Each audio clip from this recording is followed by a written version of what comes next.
awesome. Submit on live.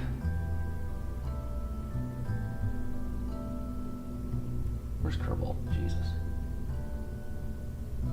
Okay.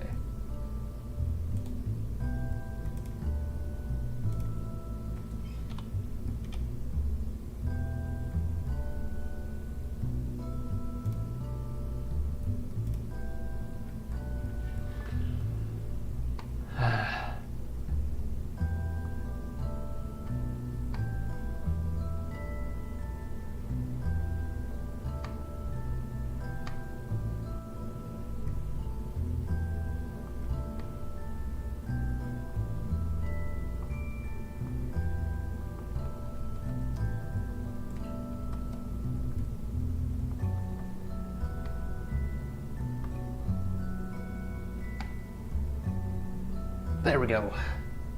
Oh, there's people. I don't have RO. No, I'm sorry. I should probably turn off the fair use SLS. It's not 1 a.m. for me though. It's 7:05.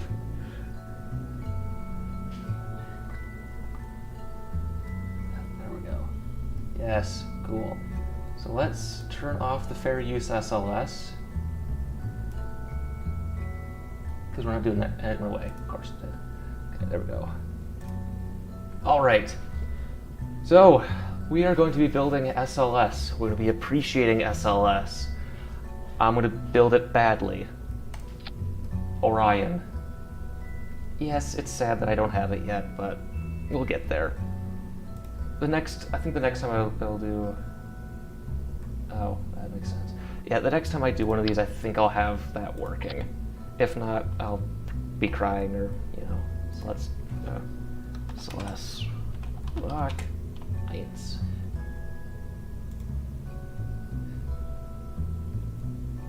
Some whack time zone. I work next to NASA, buddy. Not at NASA, next to it. Because, you know. Okay, let's get the parachutes. Drogues. This is how I build things. Get mad at me.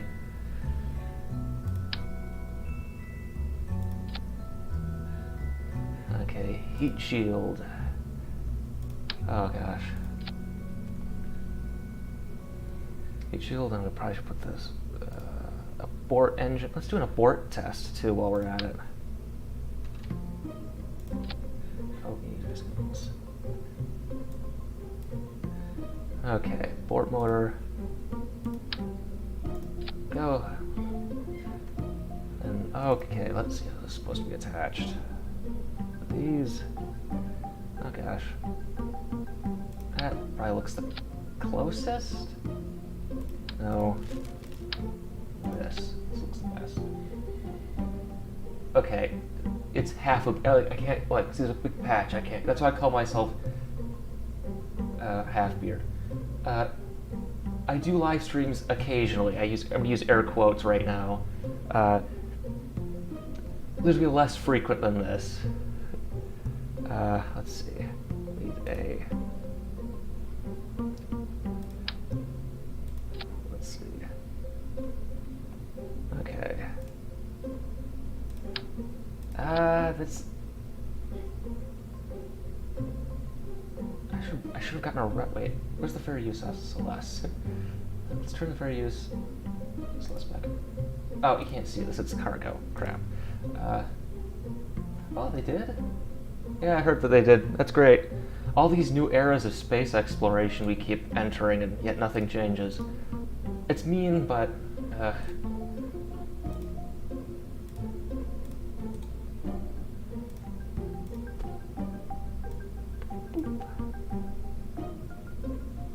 Thoughts on the inspiration point.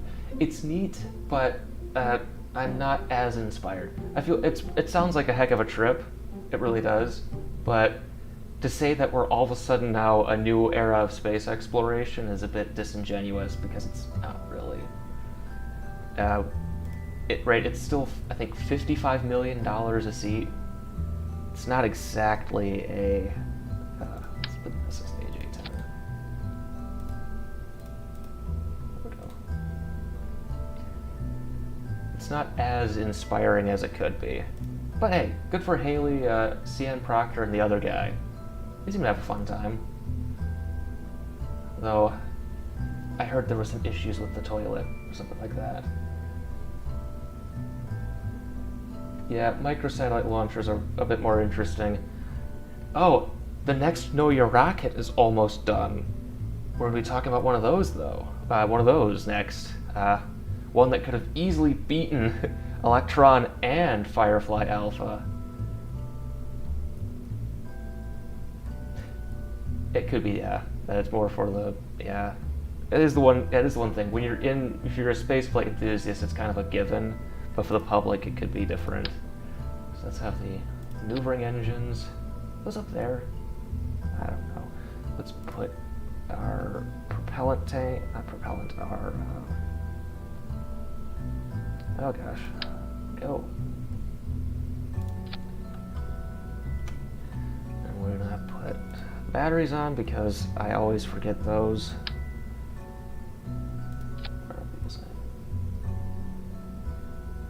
What is U? It's because I'm using tweak scale again.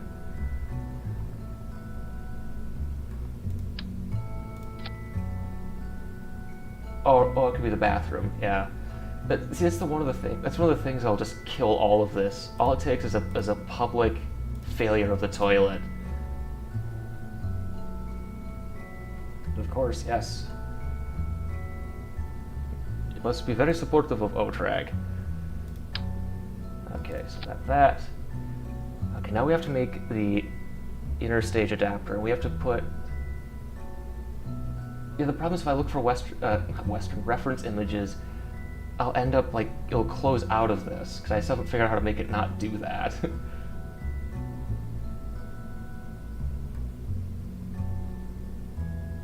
Oh my god, yeah, everyone mentions Bezos. It's so weird to see this weirdo personality cult arise. Or just dedicated hate cult. It's so weird. Okay, so now let's put, because it's 2 meters, because it's, and by the way, okay. I keep forgetting, you're all 20 seconds behind me. You're all, like, it's so weird. Let's see. So I gotta put CubeSats on this. Okay, I actually have a list of these.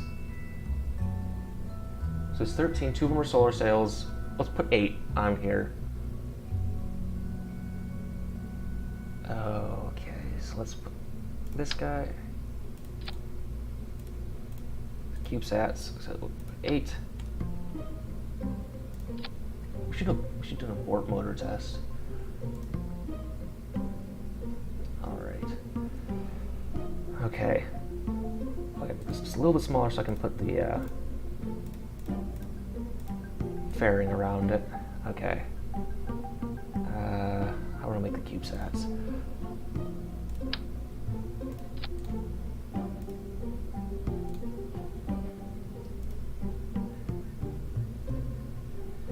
Alright, last base was basically the same people. See, Height Machine is, I say cult of personality. So magnetic, am I vaccinated? Yes, I am, fully. I got fully vaccinated back at the end of May. Okay, let's see. 2 of these are solar sails. I'll just make them little ion drives. Let's see, little guys. Oh gosh. Scale, go, no mount. A little. This is Argon, isn't it? Or is it Xenon? Aha! This is why I write scripts. This is Argon, yep.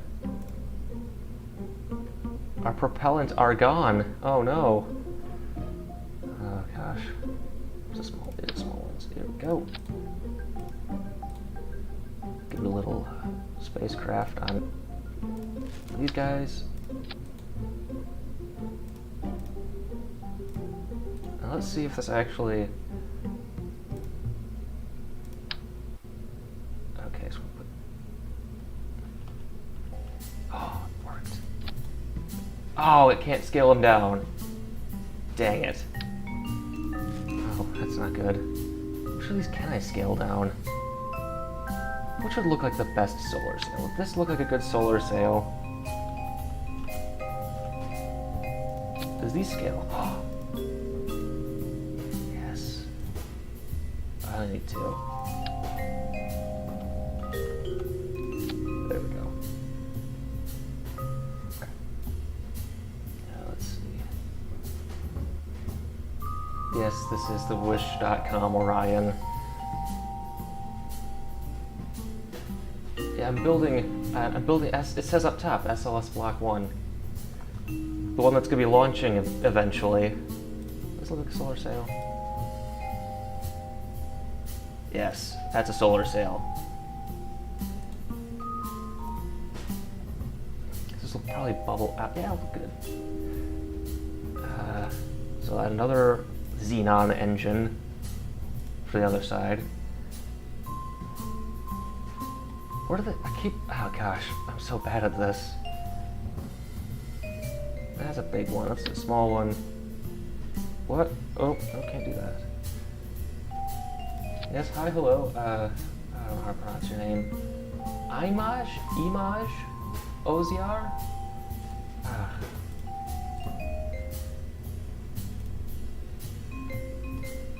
Let's go to... Yeah, so there's actually 13 of these, but I'm not going to build all those because I don't have any skills, as you can see. There's the xenon tank.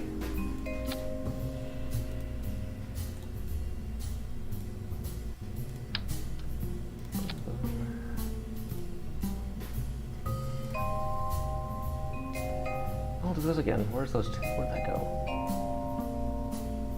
Oh gosh, I have the memory of a guppy. There we go.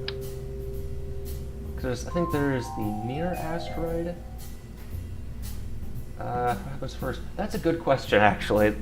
The flight test or the Artemis 1? Hard to say. Because it looks like both are going to happen in 2022. So, let's put an antenna on this guy. Oh, that's a bit too protrusive. Okay, so what's another CubeSat? We'll make this a CubeSat. Nope, come on. There we go. Turn off the shrouds. Anyway, can you be... No. Ah, darn the fuel switch thing. Can't be a...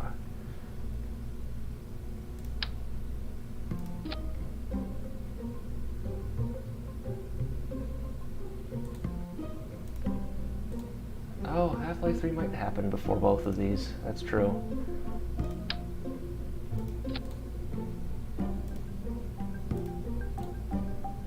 And we'll put this on top.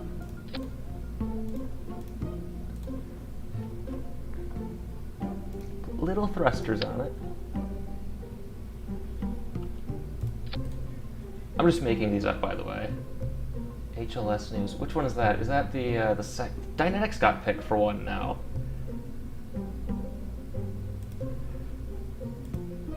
Oh, that's something like that. I heard Dynetics got picked for it. So that'd be fun. They'd fix their design apparently. Let's see, will this work? You're supposed to go on here. No. Oh yes. Nope, don't. Nope, no. Go back on there. There we go.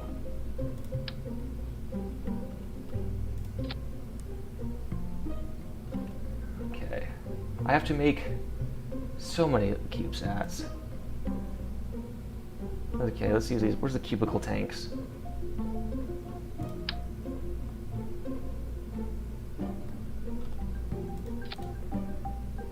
See, it's a cube.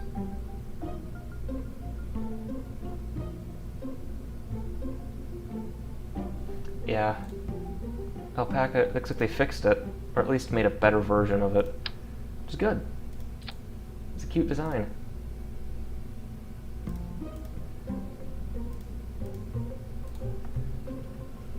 Oh, jeez.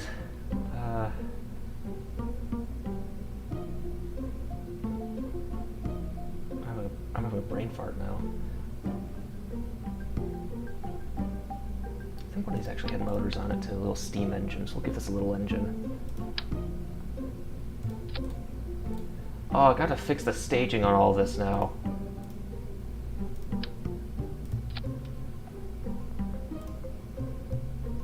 You're gonna get solar arrays.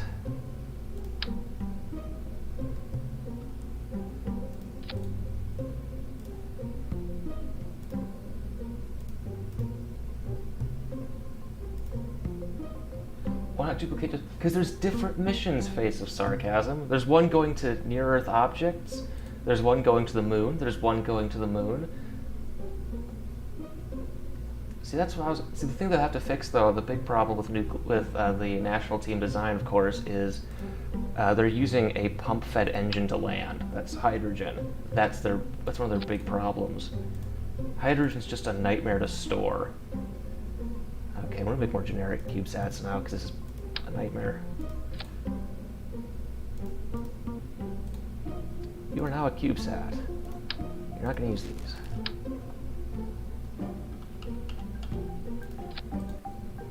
One more set.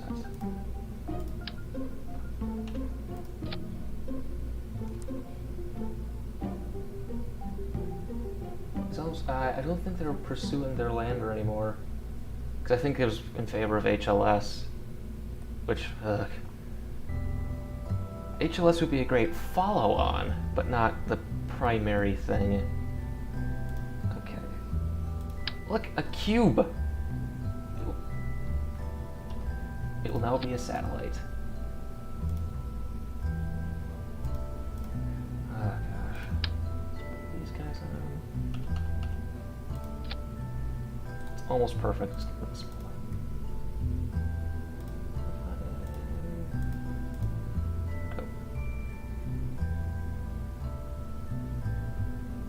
For this demonstration? No, this is, I'm just going to build it. I'm building the Artemis 1.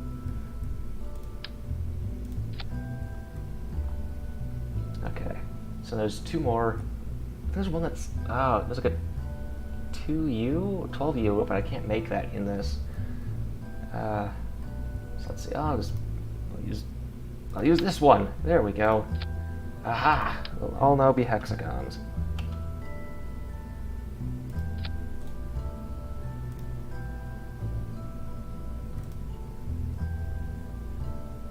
Yeah, well, if you do a work on the economic analysis of Starship, it doesn't need even that many.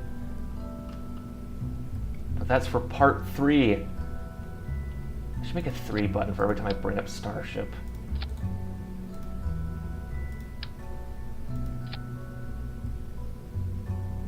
It was.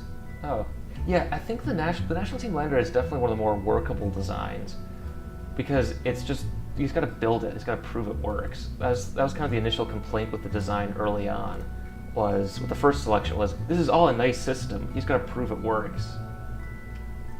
And one more. Let me get a sphere because the Russian contribution to Artemis 1 will be a Sputnik. That's a bit big. One more. There we go. It'll have little antennas on it.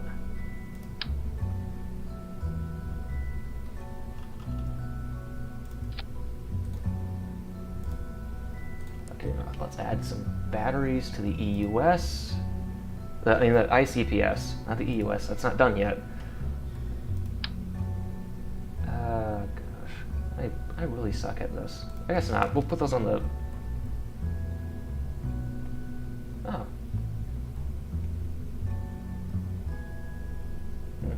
Neat.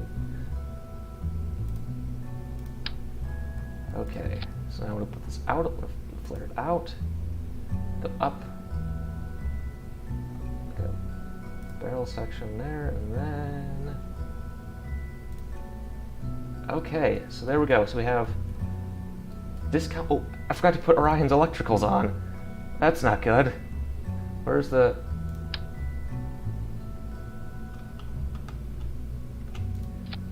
Solar arrays. What are that use electric propulsion? Yeah, they're between 6 to 8. They're kind of Yeah, I think the heaviest one was 8.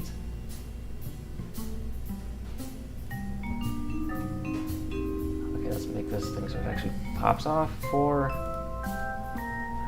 Save. Okay, now I want to make everyone mad at me for using tweak scale.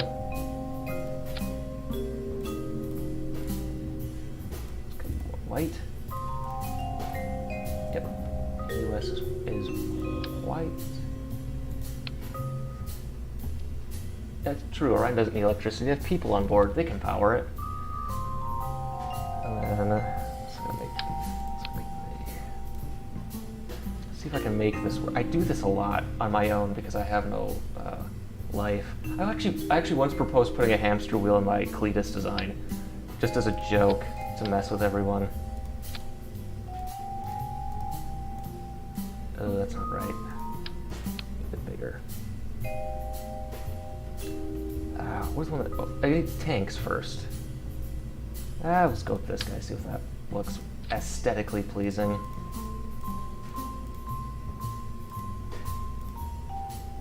I'll just do this. That does not look like the ICPS. Oh no, it fell out. Okay. No, not the International Carnivorous Plant Society.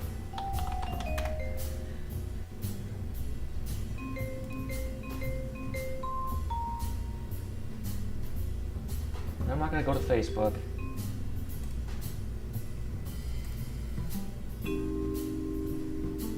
Okay, show me the picture. Thank you. So this is the ICPS with a bald man in front of it. So it looks like that.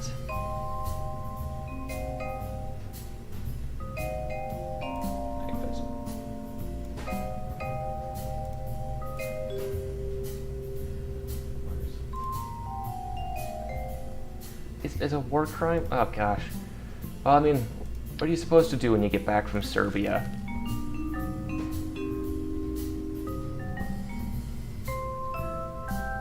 Oh, okay, actually, look at my screen there, I can see it. It looks like this. There, is this it? This do it.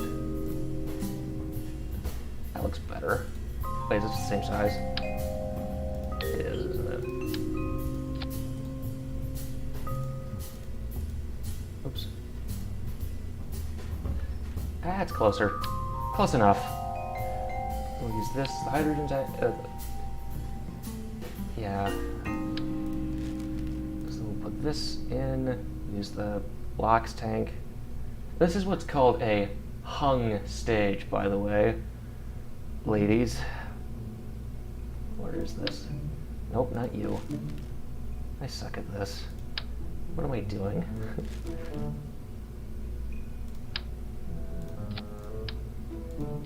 Oh, I can make it bigger though. G7. There we go. That's more. That's better. No shroud. There we go. So I'll just move it up. That's close enough. We're getting to Mars nuclear thermal solar electric. It's called warp drive. We just gotta invent it in 40 years. We gotta get James Cromwell to do it. Gotta put a little... Oh gosh, this is an affront. It's just not gonna have maneuvering capabilities, I guess.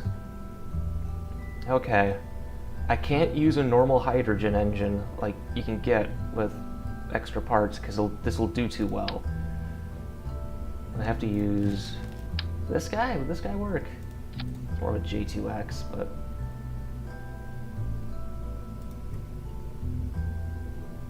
oh, no, that's too big. There. Not nuclear electric. That's true. Well, or we could just go full on nuclear and start dropping bombs behind the spacecraft. A real Orion. Yeah, living in a cave is fun too, I guess. Well, I guess if you're living on Mars, you'd be living in a cave for a bit. Let's save in case I'm stupid. There we go. Okay. So, So we have this. Oh, I should really fix the staging first. Okay. That's gonna come off whenever. That's for up here. You are up here. You are up here. I will decide you all individually, so I'll just put you way up here. What's this? What's you're just gonna go up here. I'll activate you. I have activate you. I think this occurs right around the same time as the LAS separates. What engine is this? This engine actually gets its own stage. These are all gonna go up here. Bye-bye. Okay. Launch probes to the ice giants. Well, it depends on how big the probe is. SLS can do it. Falcon Heavy could theoretically do it with a kick stage. Vulcan, all the big ones. Okay, let's see if I did this, how badly I did this. Okay, let's put the coupler. Why do I have so many? Oh gosh, this is gonna turn into a night. Turn this round off. Disabled. Ooh, that orange, because SLS, of course, is orange. There we go. Nope. This one? Yes, yes. Oh! Crap.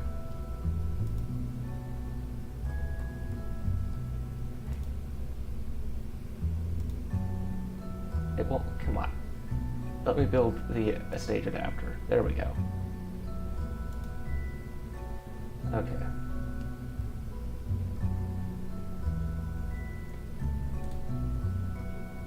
So we'll just have 4. Okay, where's this? Good. Wait, where's the stage? No, here's.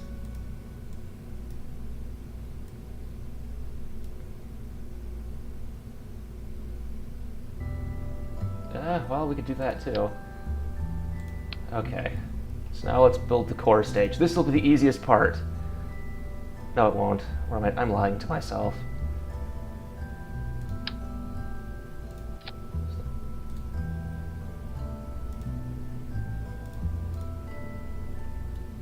I built the core. Oh, this is an ungodly mess. No, it needs to be bigger.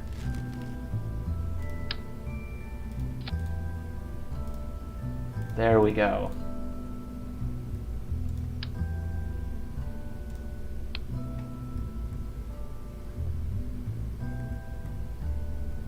Yeah, we could always put lots of oranges in these, I guess, if you want to. And that is true about building stuff in space. The big thing with economic space manufacturing is we pretty much have to unlearn everything we've done on Earth. Oh, I can always use. We're just gonna do this. Okay. Why are you there? No. Okay, well, we should probably do a core stage hot fire. Let's do a green run. Spice things up a little. Oh, gotta get the NASA flag, because this is a NASA mission.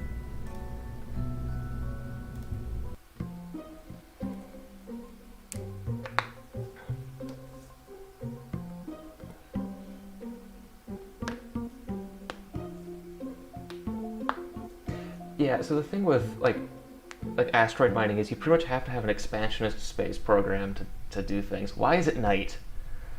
Well, add some variety. So we're going to do ourselves a green run. Okay. Look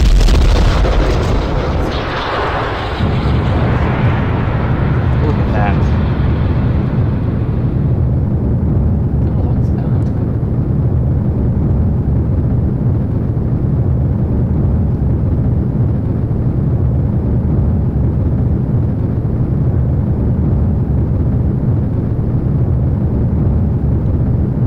See, now I want to do some of the gimbaling and mounting that way.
Oh.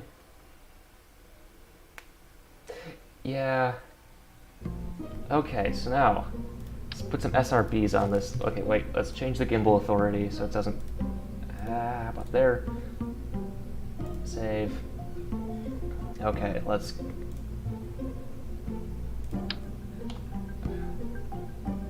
Yes, curve and everything is quite easy. Except when I try to build all solid systems, and then I suck at it. Okay, where's the... Not you. Let's see. I think this would be the most... Is this the most appropriate?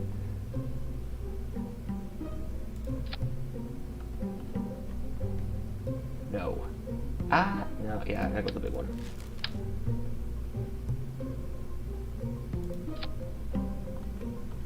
This is most aesthetically pleasing. Okay. There we go. Oh, this is gonna look good when it blows up and I look stupid. Okay. Go. No, you're gonna start first, main engines. Without you, there's no mission. Let's add some struts.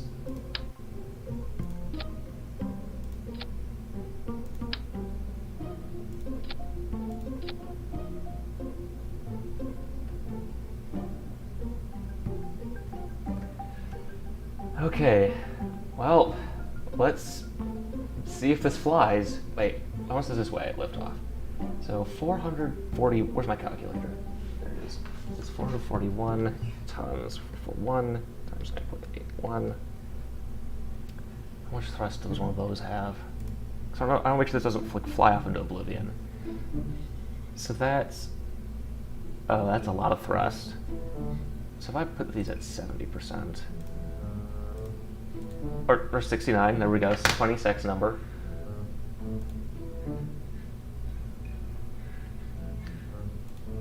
Okay, so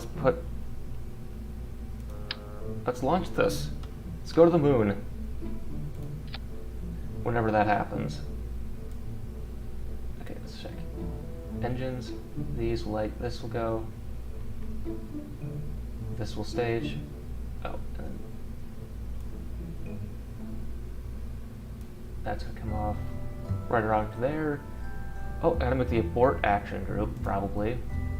This isn't allowed in Texas, so don't do this. If you're in Texas, don't report me.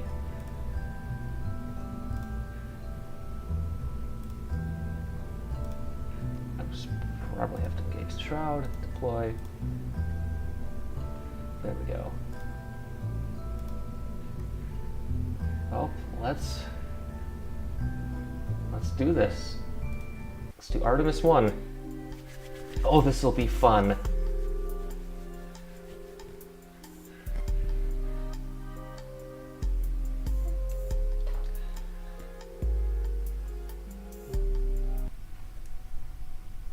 All right. That's close. Okay, let's see, where's the moon? Let's go there. Cool. Oh, we're gonna hit this thing. Or not, I don't know. Okay, well. Probably don't run there. So we have liftoff. Hooray! This one is off to a good start. Pitch. No roll program because we'd all crash and die. Oh god! We're off to a good start.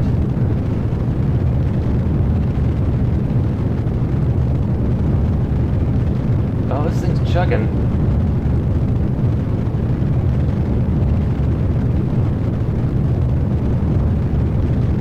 This always happens when I have SSMEs. It always wants to go off to a different angle.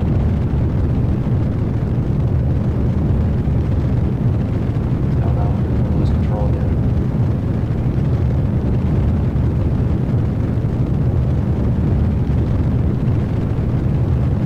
Oh, we're gonna hit max Q soon. Yep. So I Mach 1, A max Q.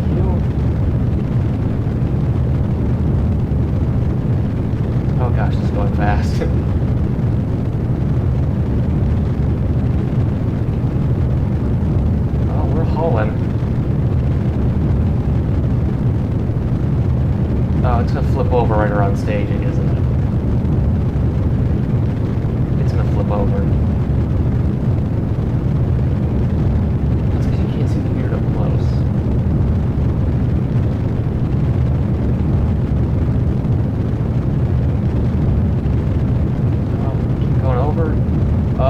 end in disaster.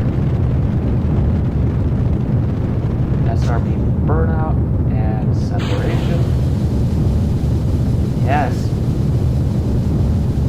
Oh, look at them go. Why is it so dark? Why'd I have to do a night launch? Why, NASA? Why?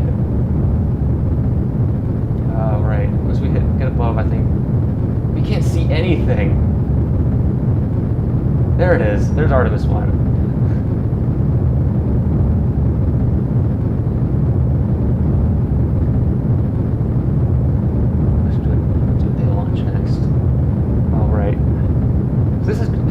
Pretty well.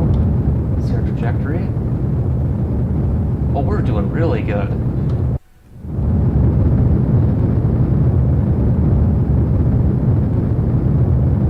Probably do a little throttle down.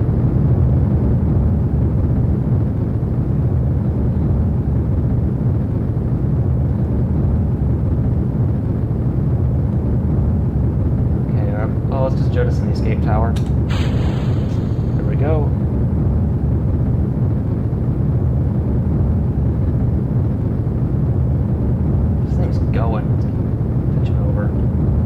So the core stage goes on a 1500 by negative 90 kilometer orbit, if I remember correctly.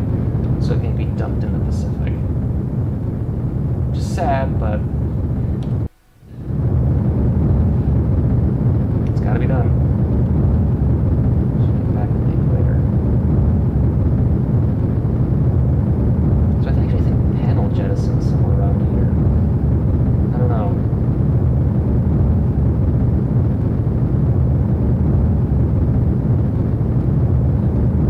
Going way better than I thought it would.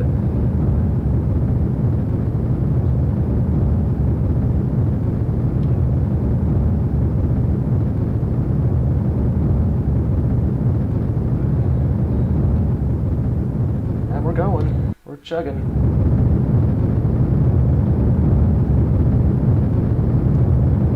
So technically SLS could put the core stage in orbit, but it's not going to. Because why would you do that, you monsters?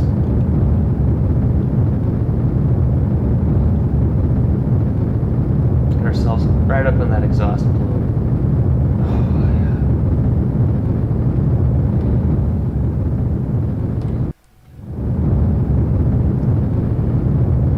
Oh, jeez.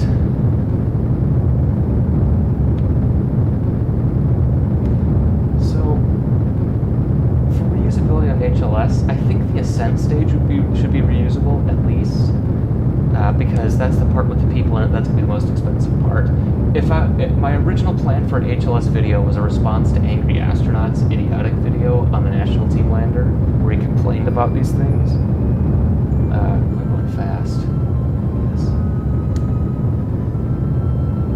Yeah. Oh, wait, this is supposed to go to near rectilinear orbit, isn't it? Ah, I can do that. I think my ICPS can do it. Okay, let's get this thing back up so I can dump it in the drink instead of putting it in orbit.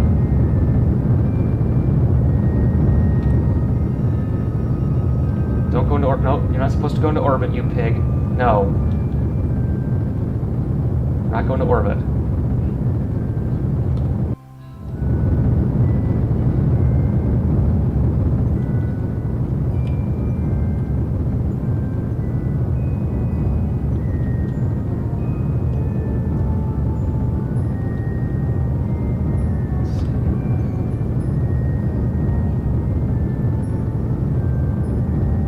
There we go. That'll go in the drink. So there we go. Oh crap, where is it? Oh geez, I should put lights on this thing. Oh, well, let's see if it blows up. Okay, got the panel set. Oh, I should have done this at night. Oh well.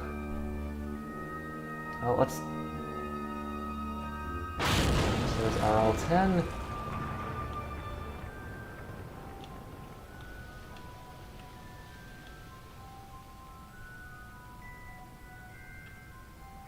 Let's do panel separation.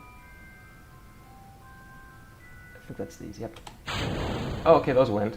Okay, so now Okay, so let's go here. I think it's got to circularize. I think that's in the mission plan. So it's gonna, yeah. So it's gonna do a circularization burn. Come on. Yep. And then it's gonna circularize. It's gonna do an orbit, and then it's gonna do TLI.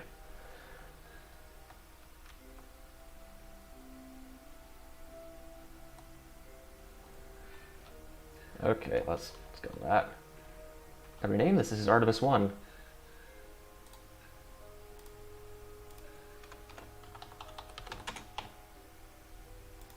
Go.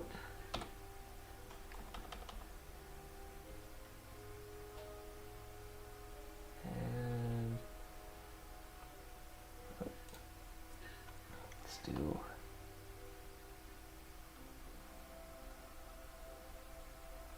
Go.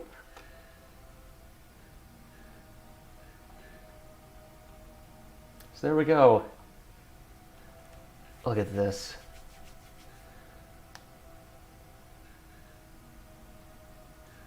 I think this module's like off proportions as a cone for Orion.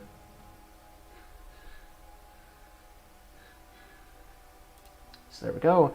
Now let's program in our TLI.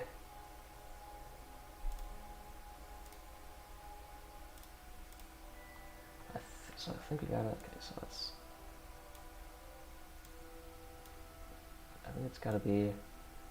Could be free return trajectory. I think.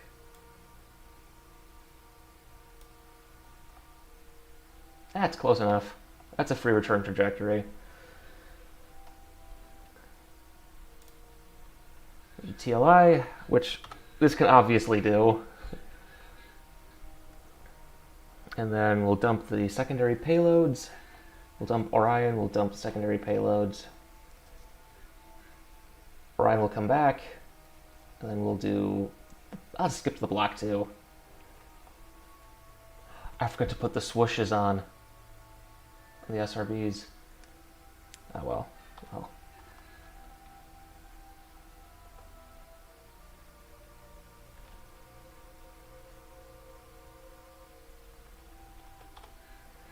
Oh, here we go.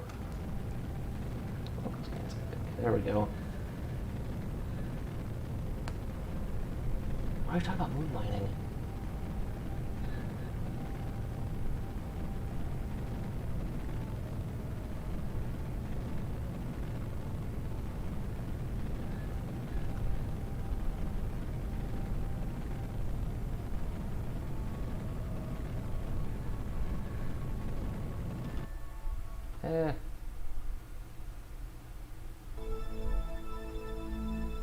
Good enough.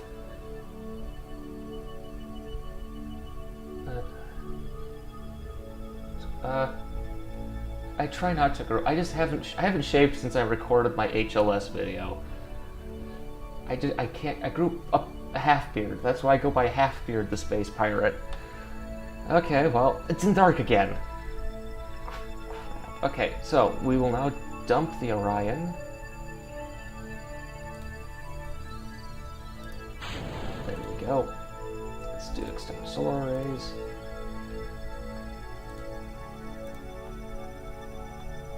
I should put an action group for this, but I'm dumb. Okay. So Orion is out and about.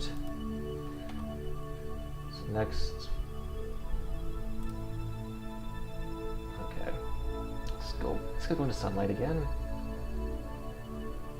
Okay, so now, for the mission plan, I think about... Oh, I go to the EOS, ICPS.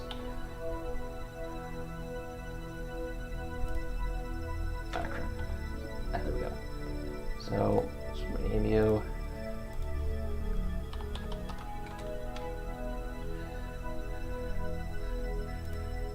Okay, so now we're gonna deploy, I think, 4 CubeSats, I think.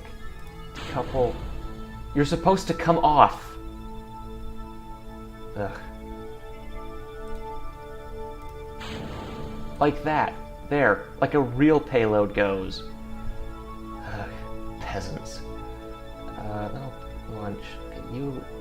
because one of these is going in orbit of the moon. Yeah, put a spin. Go away. I really wish I had thrusters on this. Oh well. Now let's launch Sputnik Memorial. Bye-bye.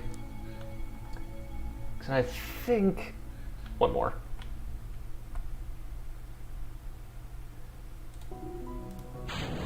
No, you're supposed to be jettisoned!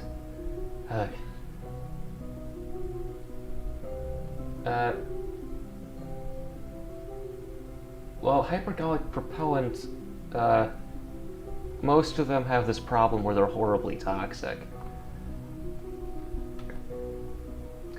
Okay, so we're gonna go a bit more, because I think that's when the next deploy happens.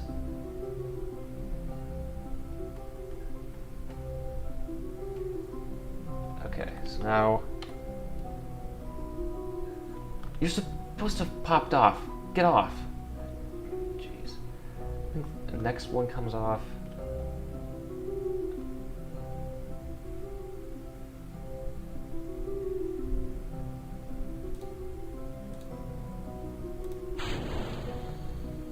I think it's glitched.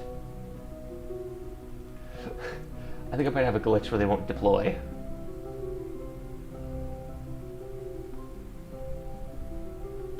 That's not good. I've had this happen before.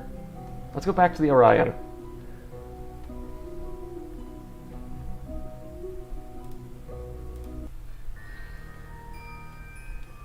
Well, hydrogen peroxide could be considered hypergolic if you run over a silver catalyst bed. So let's put a maneuver node in. So it's gonna, I think it's gonna enter orbit, lunar orbit.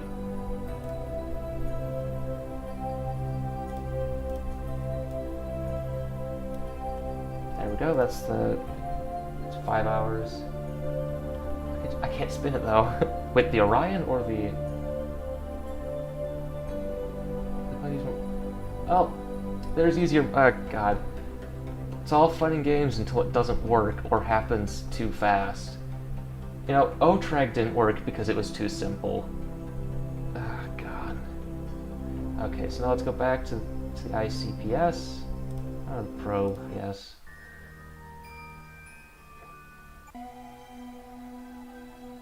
See, let's just bring in vessel.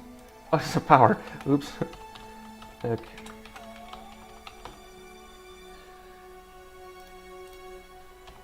Oh, okay. Where's the ICPS? No, you're supposed to come... Stop fading out of existence. There we go.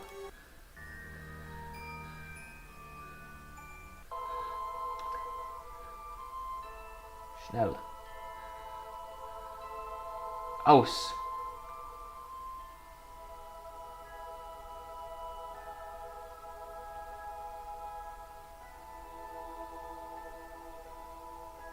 They ain't going. That's not good. Oh well. So this is gonna have to dump spacecraft around the Mun.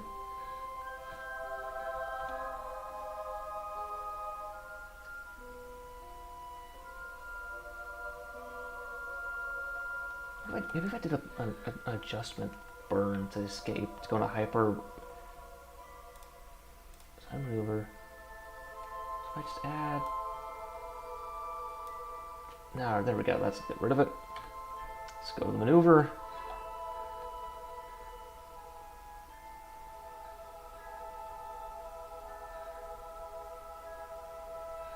Hypergol is easier to transfer? It depends on your method. The problem with cryogens is they boil. Yeah, I tried spinning, it didn't work.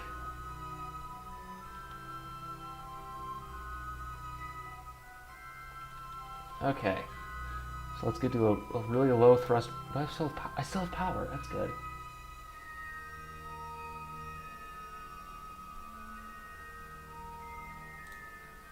This is okay. Make sure. I've tried spinning. Okay. So we're gonna put ourselves on a hyperbolic escape trajectory. Okay, I want to decouple this guy? No! I think it's just happened to me before.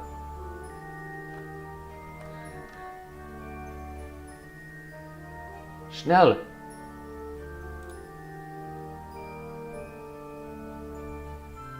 Schnell!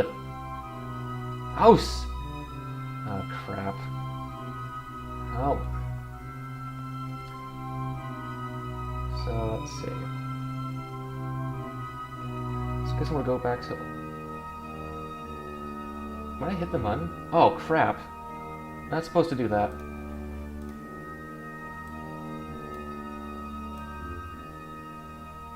Oh, go fast. Must go fast. There we go.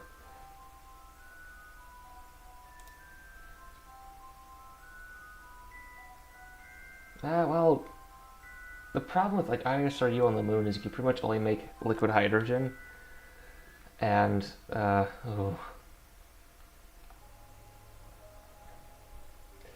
yeah, I studied that for my senior design project. It's not fun. It's just so power hungry. Oh, I'm just gonna do. I guess I'm gonna do it now. I guess I'm dumb. Oh well, am I gonna hit the button? Nope. Good. Okay, when's this thing's maneuver?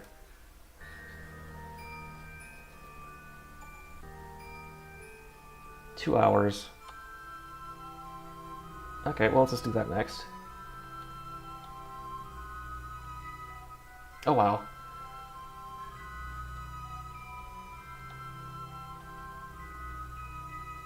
Two, one...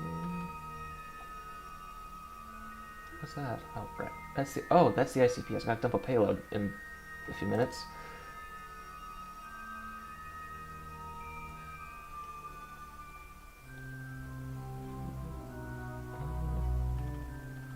Let's activate this engine.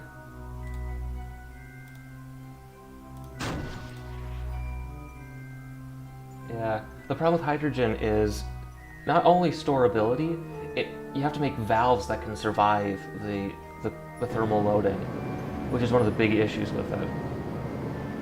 Oh, I have plenty of time.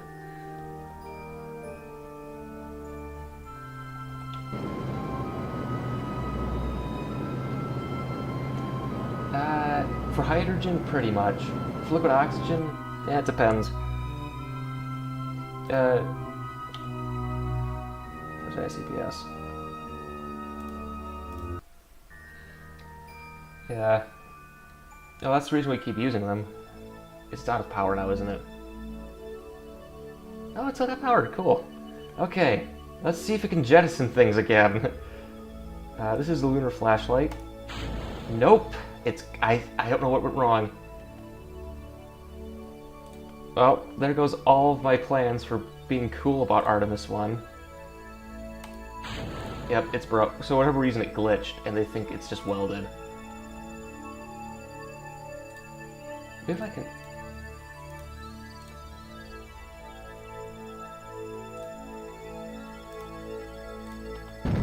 No, not you! Yeah, it's still attached, so... Yep, it's... Oh. That didn't work. Oh well.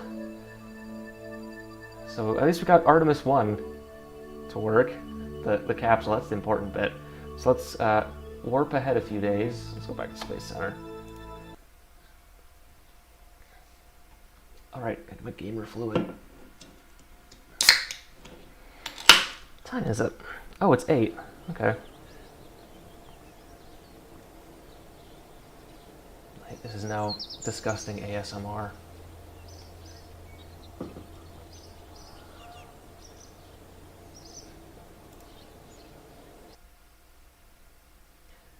That space travel is totally no problem, and anyone who says otherwise, yes, I absolutely hate that.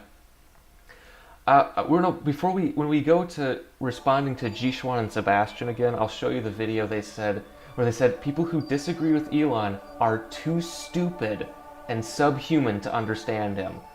It's phenomenal how dumb these people are. Okay, so it's gonna be 4 days. I think that's as long as this mission goes.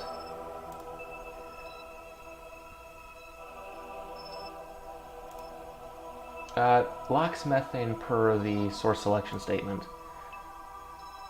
That's what they said they're going to be using. Yeah, so LOX methane is actually really easy to store because they're roughly the same temperatures, and they're actually really easy to store. 6 days, one more day. All right, now let's go back to the future. LOX methane also has a cool advantage where you can do vapor pressurization. So you can, so you can use. You can heat up liquid oxygen to a certain temperature and liquid methane to a certain temperature. They'll create high vapor pressures, and you can use vapor pressures to move pressurize the system.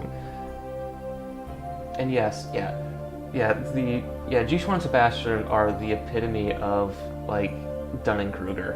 Okay, I forgot how to get back. So it's going in this orbit. This is the one to go back? Oh gosh, I'm so dumb.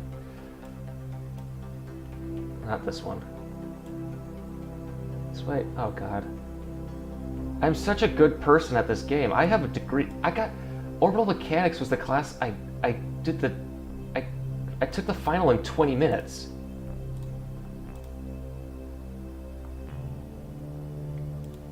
Let's go this one. It's gonna go this way, then that's with the orbit though. Oh god, I'm dumb. Wait. So wind's going this way, so there we go. I can just adjust once I get out. Yeah, I'll do that.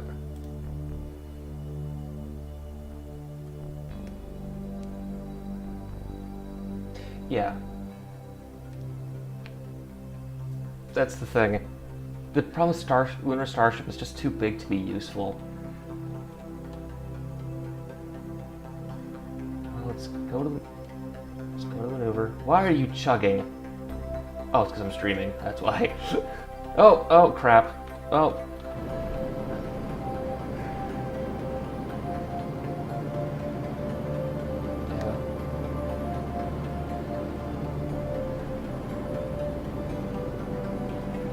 Yeah, and apparently Sebastian has a PhD, which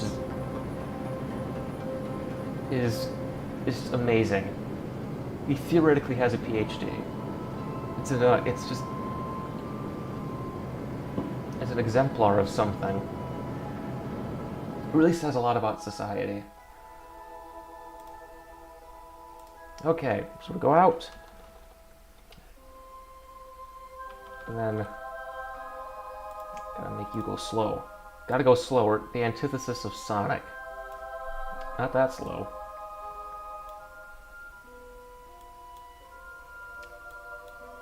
There we go. Good enough.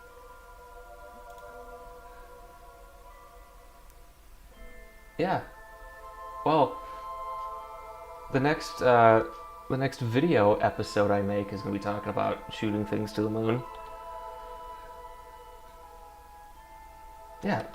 See, everyone's been going to space wrong. We just gotta dig a big tunnel to go there. Okay, much I'm controlling from here. Okay, let's go to maneuver. I keep missing maneuvers. Yeah. The moon does have an atmosphere, though. It's like 20 tons of argon in the craters.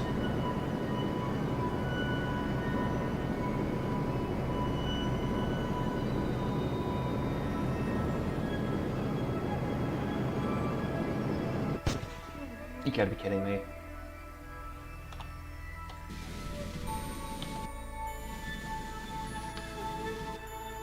Yep.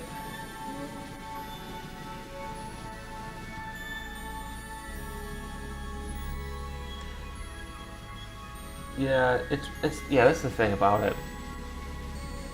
SpaceX they would have definitely gotten a lot farther than anybody else in the private space development, obviously, because Conestoga made it 40 seconds into flight, 46 seconds before it blew up, and that was the last time anyone gotten that far with a privately developed rocket.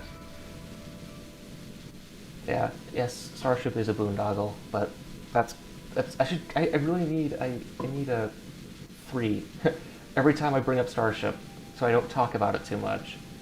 Because I wrote the outline for the script for criticizing Starship Part 3.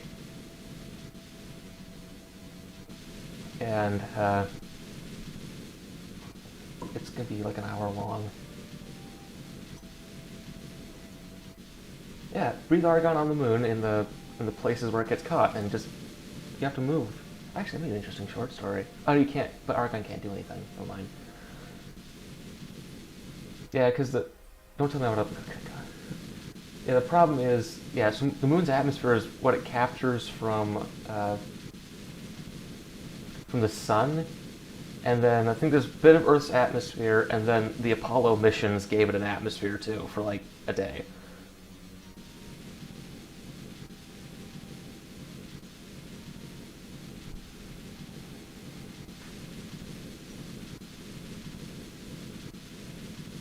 It's just repeating that noise, isn't it? Oh. Oh, there we go. Made it. It's a maneuver. Cool. Now we can land this thing, build the Block 1B, throw something, I don't know, somewhere. Build the Block 2, and then build Ares 5, and then we'll see mean things about G-Schwan Sebastian and Angry Astronaut, because he made another, I think he made another idiot video on something, so I'm going to do that. Let's decouple the service module. Oh, that... Okay. It's never happened to me before. Some sunscreen. Yeah, you'll need some sunscreen. Okay, well, moment of truth.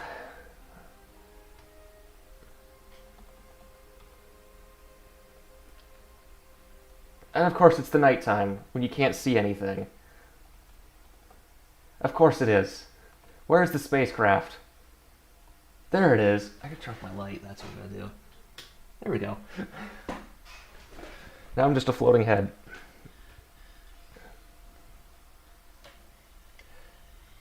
There it is. The heat of re-entry will bring them. Well, let me see what's going on.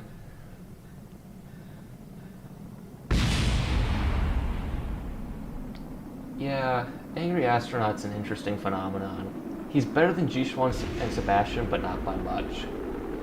He's getting a video next year, by the way. I have a schedule till about now next year.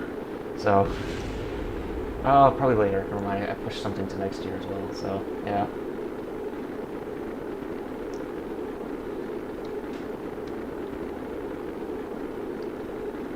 Make it down? I don't have to do arrow braking. That's coming down. He said something stupid about expendable launch systems, so I gotta correct him. Oh, there is, isn't there? I'm something. Oh gosh. This is why I do scripts and I don't do live things, because I don't know. I don't ramble good enough. It is a cleansing thing. Hear everything else blowing up around it. That's all that's the service module. That's right, you European weirdos. Go be snooty somewhere else.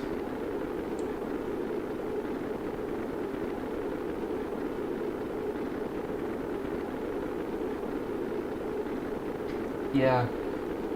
Yeah, so Angry Astronaut's a great example of someone who found something, and it's they you know, there's nothing wrong with being a spaceflight fan and not like reading into things.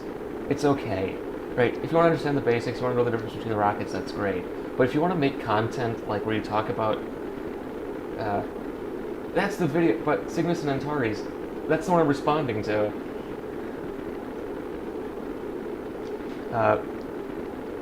But when he wants to talk about spaceflight, make spaceflight decisions, he's got to do more than just read Wikipedia pages and, you know, read surface level articles. He's actually got to look into things. One of the things that actually, I say de-radicalized, but de-radicalized me from being a space cadet was actually reading into a lot of these concepts.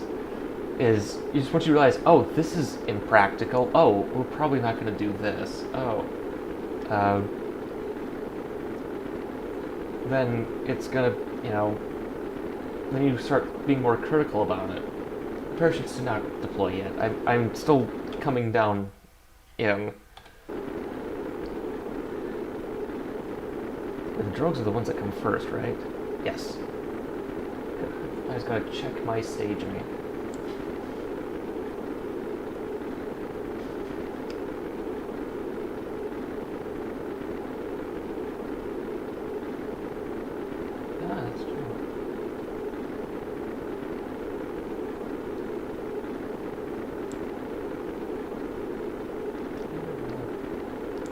Inspiration for cupola on this. Let's put on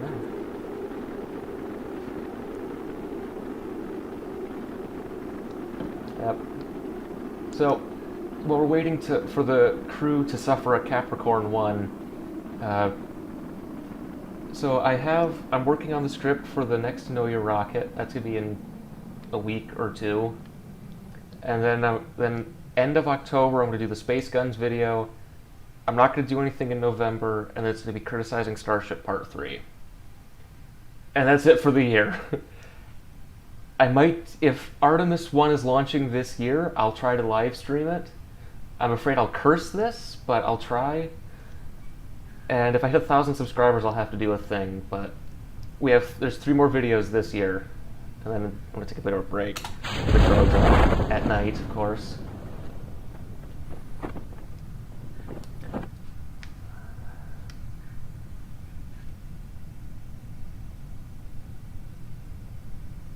Yes, Dragon XL is fine. Well, Dragon XL is basically like a souped-up Cygnus. It's a cylinder with wings, with solar rays.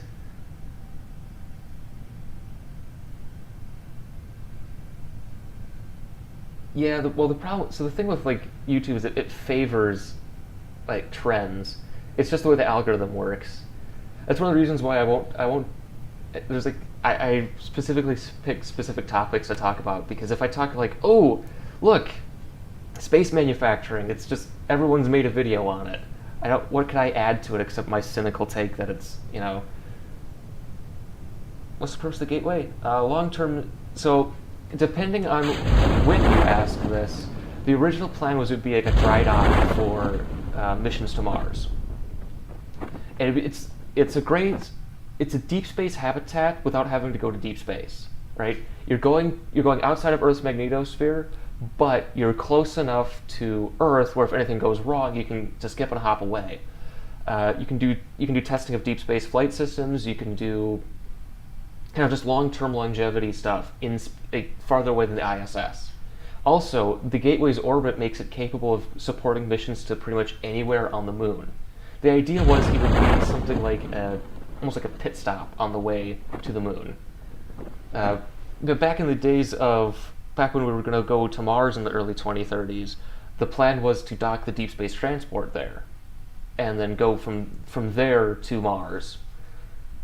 So I remember because I refueled there, but that's obviously been changed. Also, we need a successor to the ISS, so every day? Move a billion people to space every day. That's not in our lifetimes, guaranteed. There's laser launch, which is where you fire a laser into your engine and you suck in air, right? And it superheats the air, which expands out the end. And you can push something to orbit, or at least on its way to orbit, and then it can circularize. The problem with laser launch is it's really, really, really, really power hungry. You'd have to build it in, I think it was proposed to be built in Texas, and probably not the best idea considering what happened earlier this year. But the idea was you could, I was off train of thought, right? So you use then when you get high enough altitude where the atmosphere's thin, then you inject like water or something into your nozzle, and the laser will superheat it and it'll expand. The problem, of course, is that it needs like 3 gigawatts of energy, something like that. I remember reading this about a year or two ago. I haven't looked at it since, but laser launch is definitely something worth pursuing. The problem, I think, is making a laser that can do the job. Let's land this pig so we can do the next one. Look at block 2. Block 1B. Because a lot of these missions come from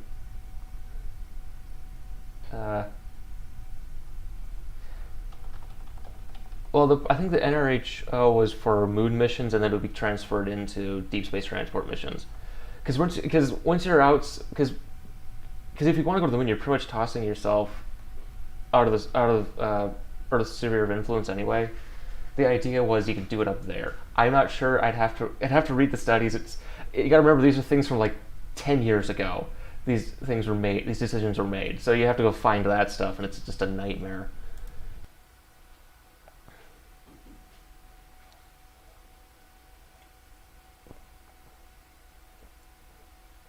A launch loop. Those scare me. I've read a bit into that. Those are definitely interesting. So now I'm going to zoom ahead a few days to a morning, so I can launch a day. I always skip ahead a week. I think that one of the things we're going to have to accept for deep, like long-term space habitation is that people are going to be stuck in space, right? You're going to have to build like Aldrin cyclers to go to for long-term stuff. It's just you're going to have to really start thinking in terms of like the 1700s without all the horrible things that happened in the 1700s. Let's open up the block 1. Launch loop. It's like it's weird. You like shoot stuff through it. You're using momentum transfer to keep this giant. It's like a giant roller coaster. It's crazy. It'd work, sort of, I think. It's a crazy setup. Okay, so I'll move you. Oh.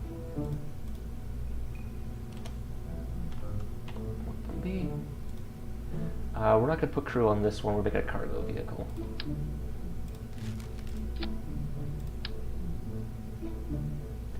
Yeah, I heard about him. Does he have a thing for support? Because if you want to do that, go to that. He needs it. Atomic rockets is ironically what helped me realize how hard space is and kind of made me not a space cadet, because I realized, oh, this is really hard. We can't just do this. Okay, let's get the reference image up. I gotta make the place cross section. I think the cargo is what?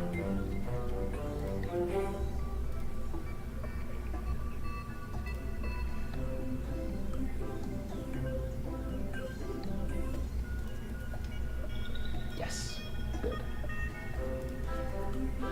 That's the block 1. Let's look at the EUS. Where is the one I like to use?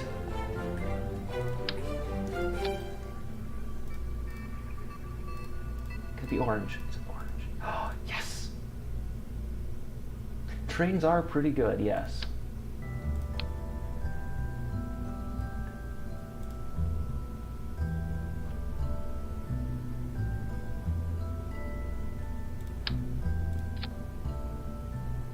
That's true. Yeah.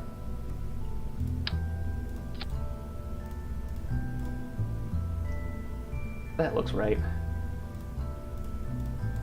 Where is my white? There we go. And we'll put our RL10s on this. You're all gonna hate me for putting these guys on, but that doesn't look right. There's no others like it. Let's do these.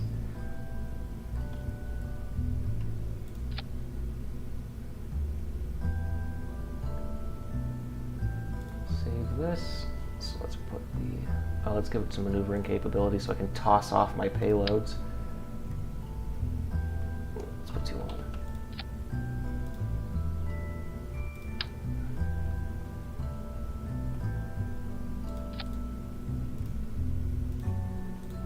I'll go to batteries. Okay. Let's go to EUS. This means I can. Oh, perfect. Oh wait. Yep. Go to you. Go to you. Use you. Titan, Falcon, Saturn. Yes, yes. Oh, look at that. That's an aesthetic copy, I think. Let's get this. Yes, the swooshes are back.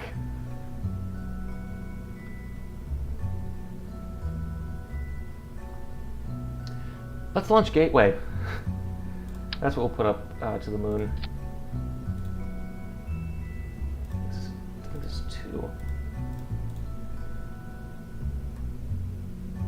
Yeah, the problem is we just end up with converging designs. Okay, so let's lower this down so it's closer to the. Go.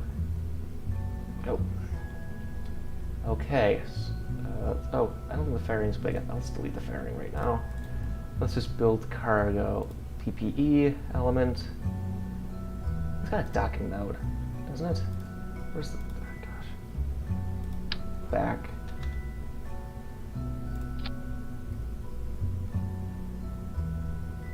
Space railroads are cool. Okay, now we gotta put the. This is just a notional one. This isn't like the real one. Gonna put the Lion engines on this guy.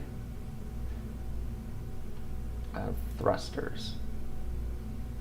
No, yes, the Xenon.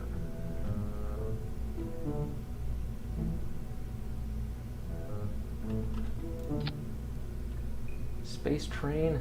Space trains are good. And then put solar arrays on it. Where's the solar array I like? There it is.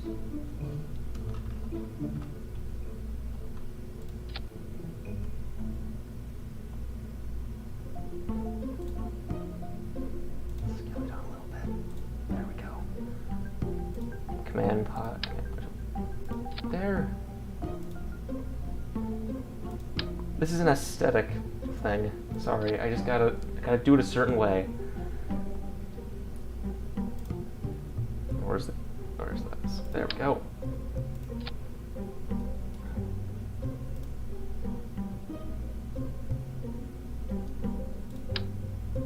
And by the way, this is how I build all of my space stations in Kerbal, because I'm just a nerd, I guess.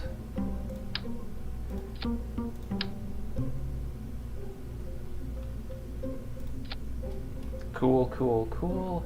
Oh, RCS tanks.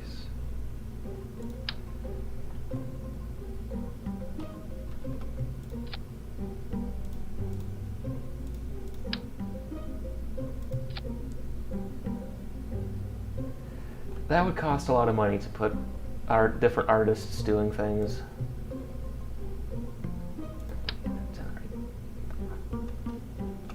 There we go. So that's Gateway. Let's pull the payload fairing for it.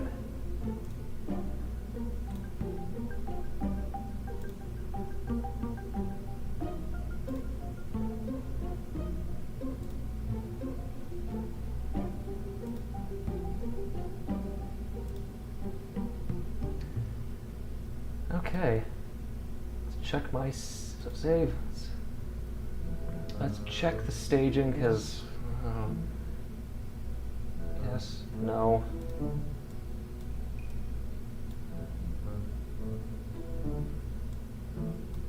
I think that's all. Main engines. Boom, boom, boom. Yep, there we go. Cool.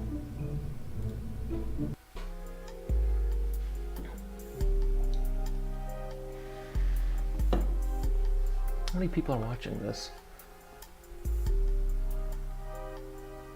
14! Ooh, that's exciting. It would be cool, yes. Just, unfortunately, aesthetics isn't everything. Okay, so it's one of them engines here. Okay, so liftoff! Yay! Oh, that looks good. Look at those swooshes. Let's wait. Let's get rid of it. There we go. Got a screenshot. Let's pitch over.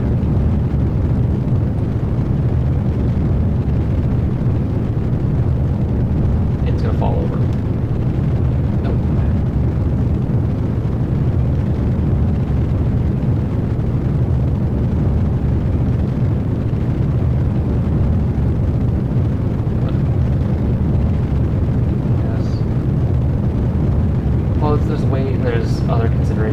catch fire.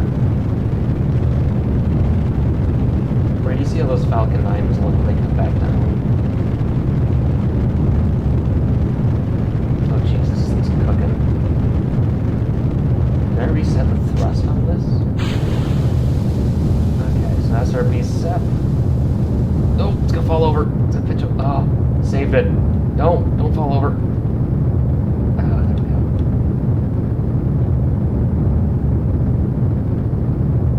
Oh wait, streams of noise. I liked it twice. I liked it twice. That means you've committed fraud. Going to prison, face of sarcasm. I'm calling the police. What time is it now? It's 8:30. Okay. So let's build a super block too. The ideal block too. There's Purios boosters. We'll just toss something into the sun or something.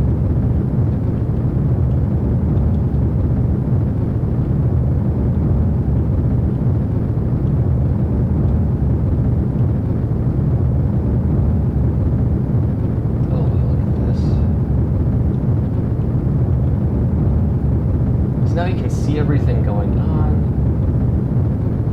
It's very pretty.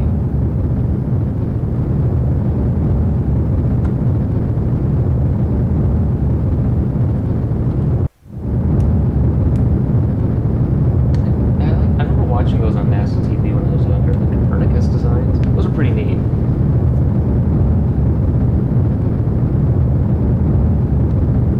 Yeah, the big problem is just figuring out what's best for humans.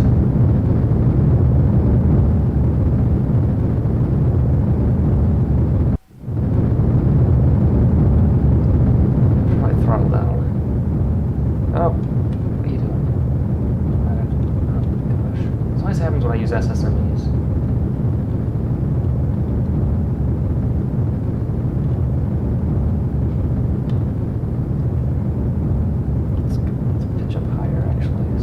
Goes in the drink this time.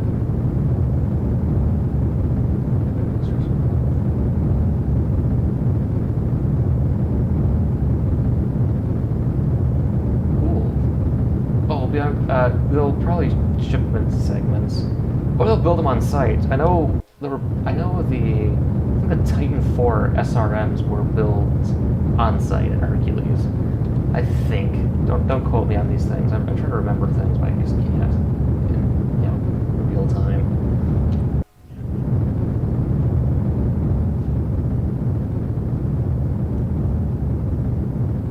Oh my gosh. Just stop burning propellant, my god.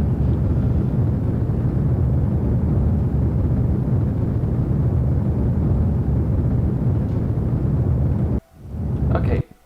Miko! Oh my gosh, that's exciting. There goes the core. 10 C1s, I think these are. C2s. Yeah. Okay. Payload fairing is away. Actually, is this gonna hit the mud? No. I cannot do a direct injection to the mun, can I? Oh well. Well, this thing has enough propellant. Let's do it at apoapsis.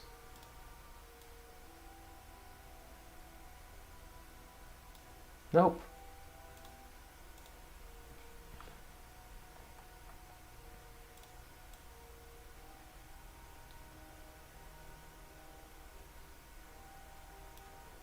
There we go. So we'll dump the core. We'll dump the EUS on the mun. This will maneuver its way out of danger, I hope. I didn't change the tank, did I? Nope. Oops. Let's change this then.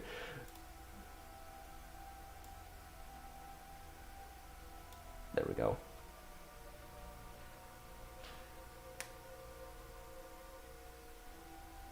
Yeah, so we'll probably make them on site then, at the Cape.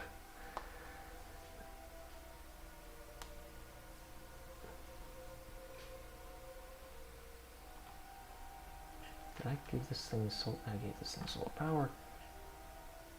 Oh, jeez.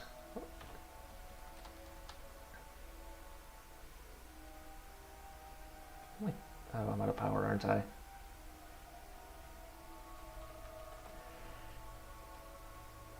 Oh my gosh, what's this? Oh, this isn't happening.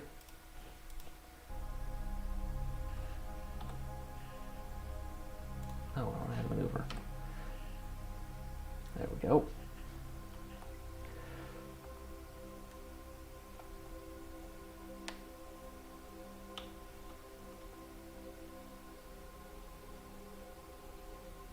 Let's go. 3, 2, 1.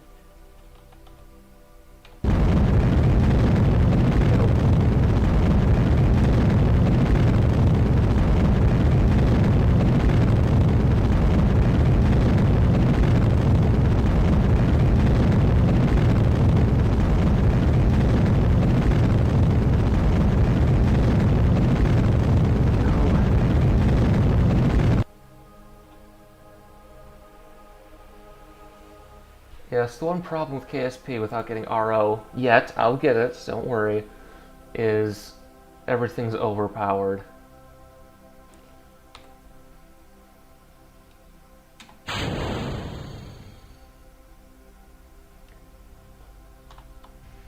See? Evasive maneuvering.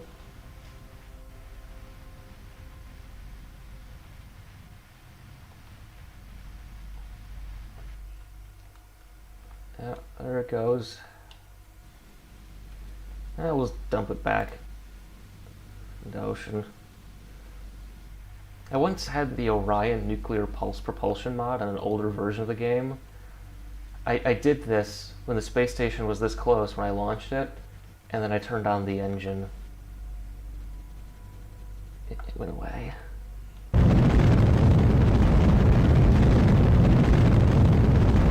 Disposal.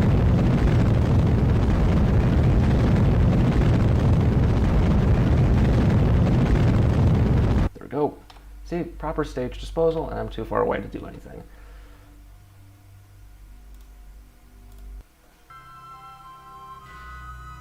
Will Artemis be successful as only one landing per year? Well, they're going to stay longer than the Apollo missions, from what it sounds like. So that's an instant advantage. The idea is that it's going to take, you know, a lot longer. We're going to spend a lot longer on the moon, and then we're not just going to go there, plant a flag, and then run away. That's the plan, at least.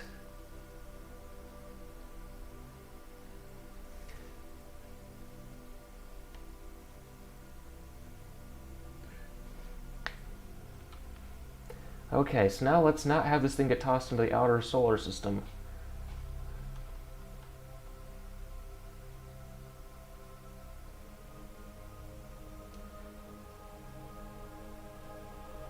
Oh, okay, well, I guess it's... Oh, well. Let's get this in retrograde. Don't approach... Yeah.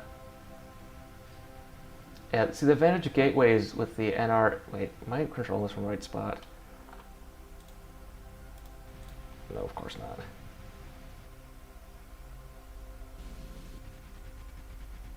Does outer space quite have a great view? Well, it depends on your perspective of great... No, probably not. It's gonna be the bottom of the capsule. It's not gonna be a good view. Why are you not going to where I want you to?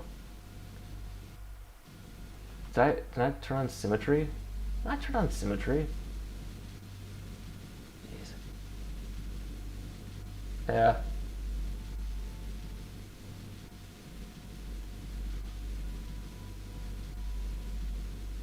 I made this thing really top heavy, didn't I? Well, I don't think I'm going to make it into orbit. Nope, I'm going way too fast. Side maneuver. I can't do. I don't think I can do that. Oh, let's just keep going, I guess. Keep trucking. Yeah, and that's the other problem. One of the big problems that's going to be facing pretty much any space endeavor is once you realize that the moon's an airless rock, Mars is an airless rock, people are going to lose a lot of interest very fast. Wait, don't I have physics warp? Oh, this is so much easier. Yeah, but I think the lander's supposed to, I guess, maybe long term it's supposed to be multiple landings. But the idea is you can go to different places, but with Gateway you can go refuel, stuff like that, I think. I haven't been following this as much because I've been reading about space guns and pressure-fed launch vehicles. Why is this thing still wobbling?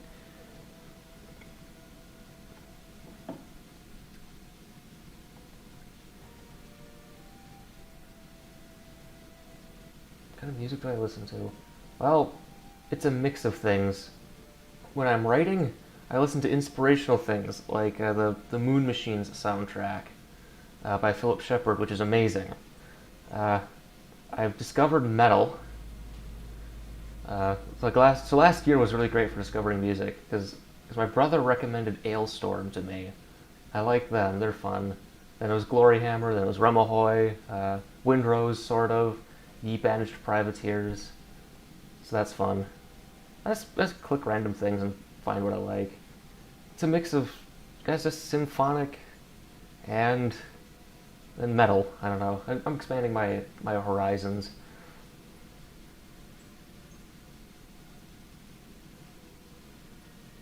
Oh, I'm actually making orbit. Oh, again, I'm in orbit. Cool. Gateway. So let's build the monster. I gotta try the physics warp. Name vessel, not Gateway. Oh, okay. Ish. Okay. On to the final one. Let's just toss something. Wait, do we have a launch window for anything? Let's see if we can toss something to like Duna. And then we'll just want to write science fiction. Yes. I've worked behind this curtain, which is actually I think a bed sheet, is the plot to something.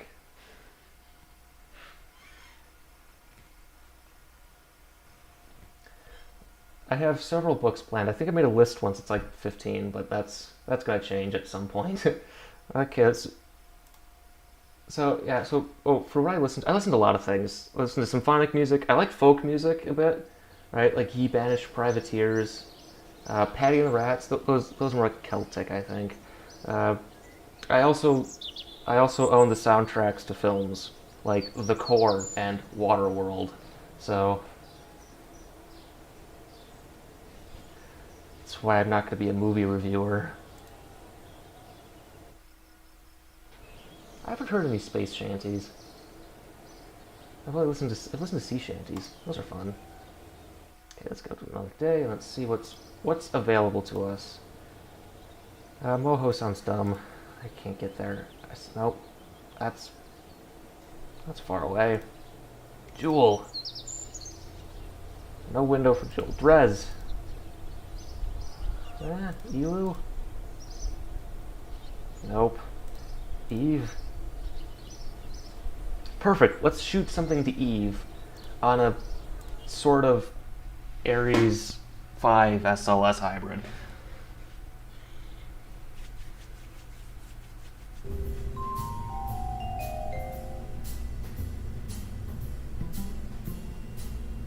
She's Emerson?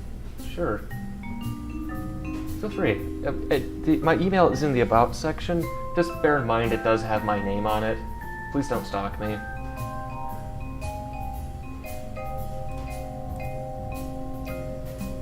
See, I love the core. It's what got me interested in science and engineering. I remember seeing it in the theater and I was just amazed. It was amazing. Let's see, what can we put in orbit of Eve?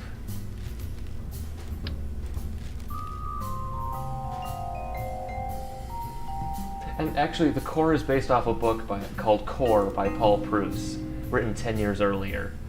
I know this because I own the book. So let's do block 2. Actually, let's call this block 3 because we're being silly.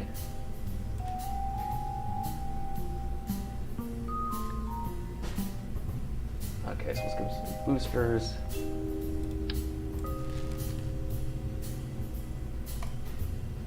Get an orange tank because that's just Purios boosters. These are proposed as an uprated version. I'm gonna burp. It's gonna be annoying. You're all gonna hate me. Writer's Prayer. Oh, I've never heard that. I got all this new music. Yeah, so this you see, the one upside of the pandemic was just finding new music to listen to. Okay. Let's put this up here for a second. Like engines, Purios. Go. Almost perfect. There we go. Is that actually... That doesn't look right. Okay. Nose cone. Let's get some separons, because I don't want to, I don't want to hit the core.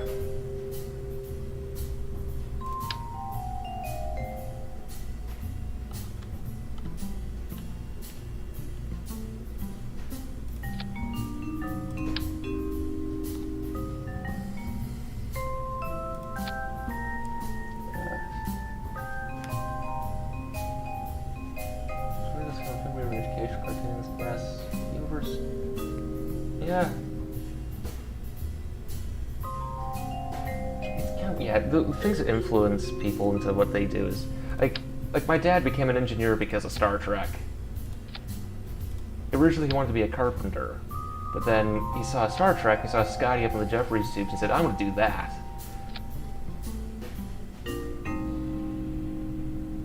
Yeah, what inspired me to write was Stephen Baxter and a Nat Geo sort of documentary. And that's what's behind there. I came up with it like 10 years ago. I wrote the beginnings of a first draft. It sucked. I tried to write another first draft last year. It sucked. This time it'll work. I already wrote something. I already wrote the second draft of something, so... Send a probe.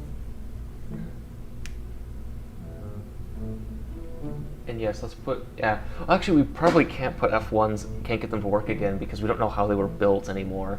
Everyone who made one is dead. And they lost all the technical know-how.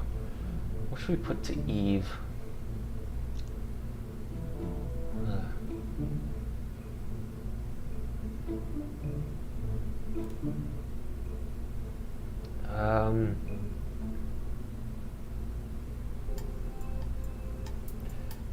Let's see. I've built one of these already, so let's just do that.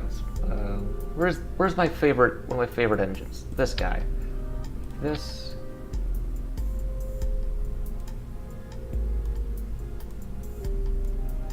Let's put that in. Big little fuel tank. Aesthetically pleasing fuel tanks, of course, because we're all fake adults here. I always use this for some reason. No shroud. Gray. Oh, material science. That's icky. I actually thought about doing material science in college, but then I realized I sucked at chemistry. The only thing I know about this, getting back to the core, is that the unobtainium is a boron nitride. And there's only one type of boron nitride crystal that's actually harder than diamond, but only a little bit. That's what I know.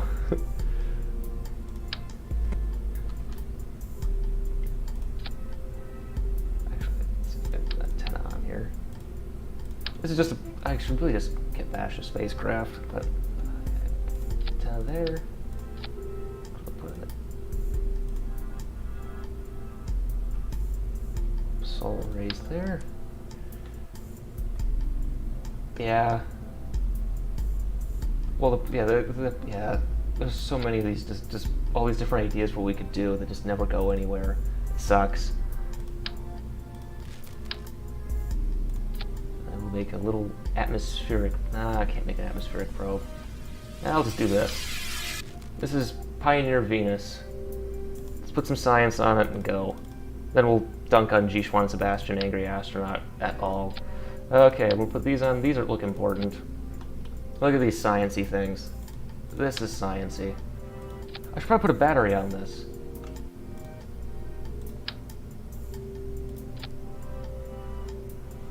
National Chemistry. Oh, that's exciting. Is that like Science Olympiad? Because I did that.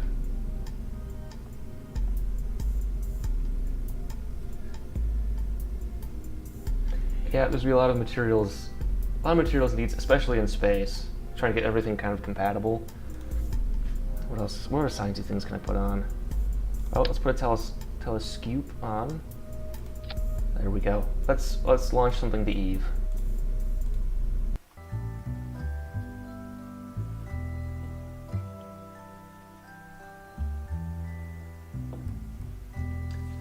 That's a lot of, oh gosh, PhDs.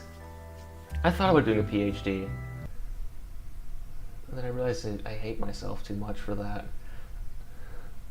Oh, did I stage this right? No. Oops. Okay. So let's around here. Let's see. I don't know for climate change, but yeah. Yeah, space exploration's fun. Oh! Please let my engines go.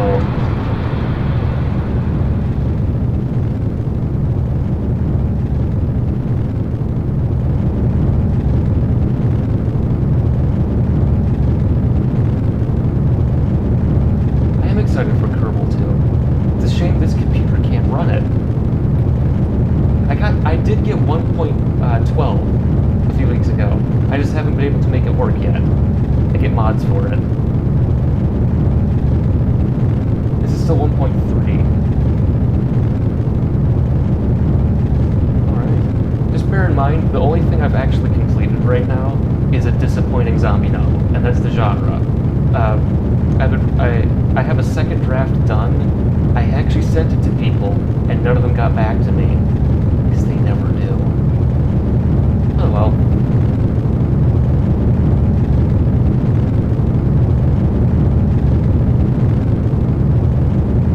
See, what I'm really excited for is the Dead Space remake. But that's just me. Oh, look at these liquid engines go! Look at this sexy machine. Look at this thing go really, really fast. Oh gosh.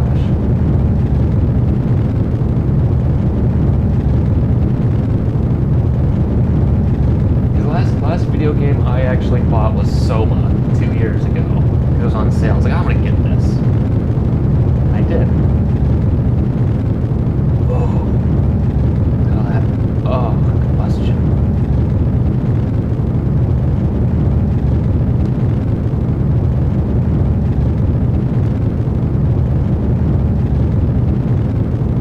Oh gosh.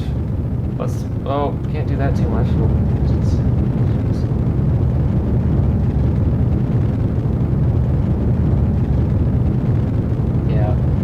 And the problem with people to the future, and this is me by hot take. 40 years ago, they'd be giving out chick tracts, right? This is their religion, and they're like, you know, intolerant evangelicals. Bye bye, Perios boosters. Let's go to orbit. Right? That's true. Well, no more remakes, but I do kind of want to see Dead Space. The new thing.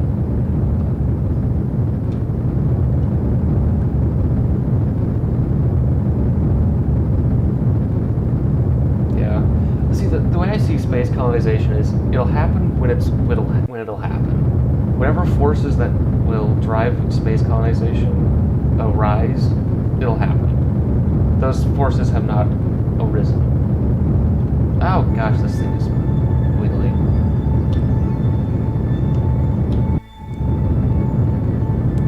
That's what I guess. Yeah, she's a big one. I can't wait to see this thing actually fly, the Artemis 1. If it's actually at a night launch or on the weekends, I'll see if I can stream that. Though I'll warn you, I watched the first green run and you saw what happened. I didn't watch the second green run, and that one worked, so who knows.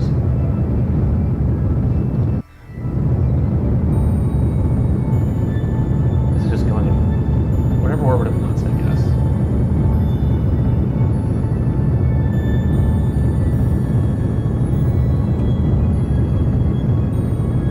Oh, oops.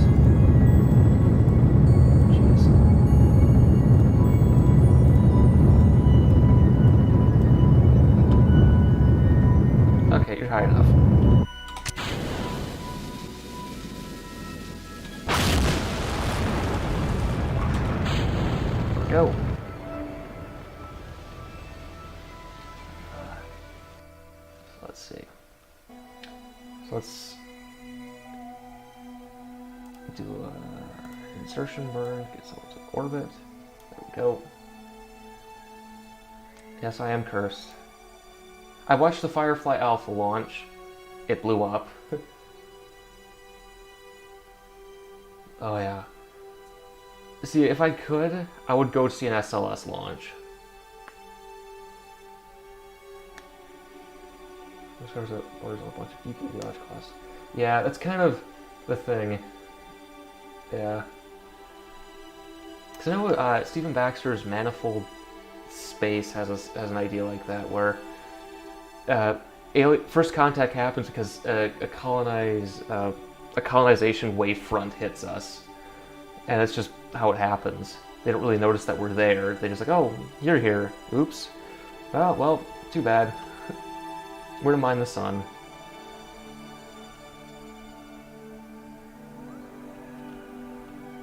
Okay, so let's do our insertion burn, just maneuver, in orbit then, there we go.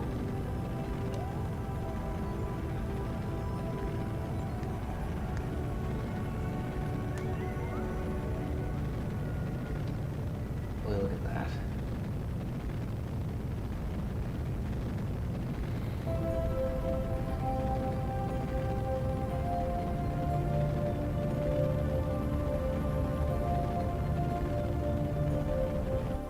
Go, so we're in orbit. Now let's see what we need to go to Eve.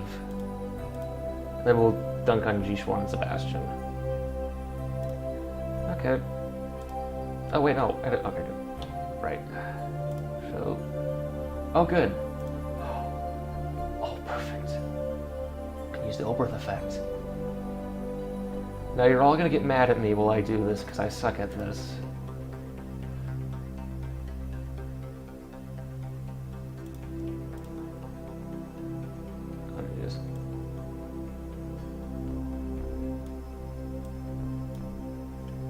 I want to do a moon flyby, that's great. Just complicate my trajectories. Oh shoot. I will go for today. Oh, come on.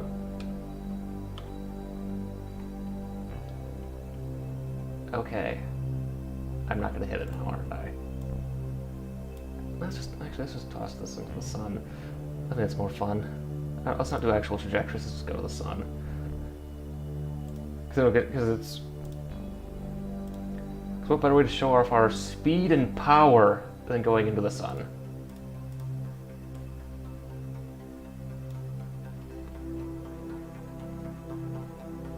Yeah, it's true.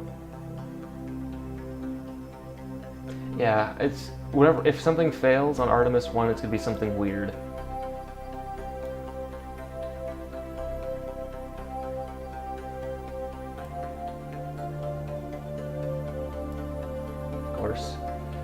Just gonna go into the sun.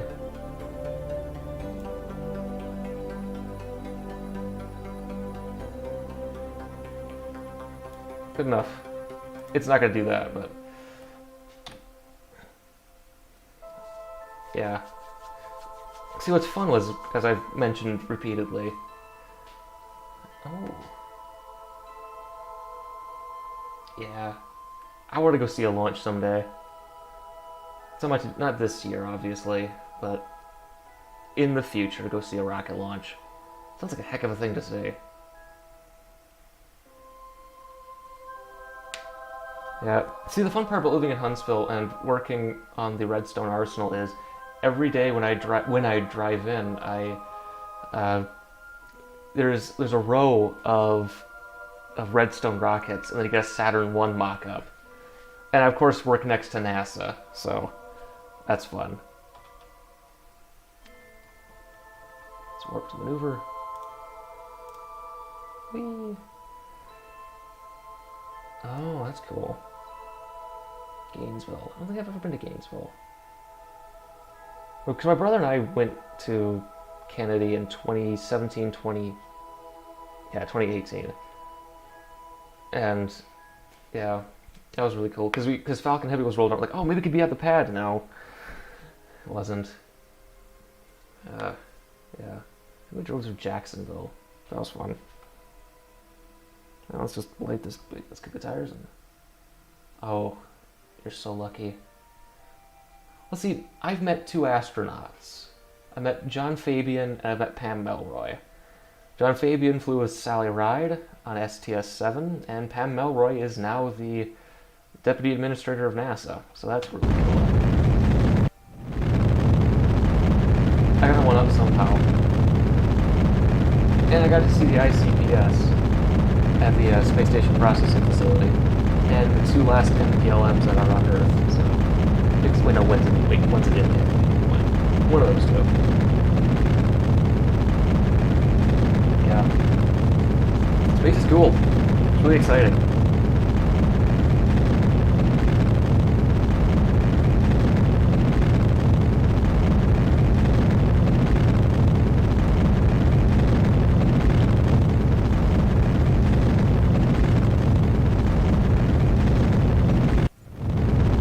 So it's not going to go into the sun.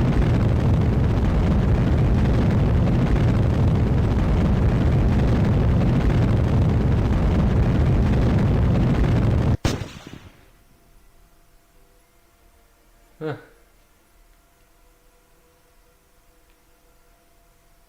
Oh gosh, yeah. That's one of the things I'm afraid of if I go to one of these launches. I'll find some Musk evangelical. Let's see how far. Well, see, there we go. Where are we going with this thing? We could hit Moho with it. That's neat. Well, let's do what we came here for, what spurned all this. That, of course, is Dumb and Dumber. Space Center.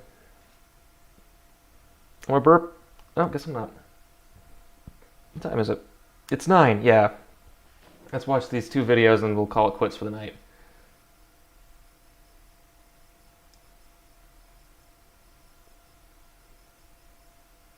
Oh, sure.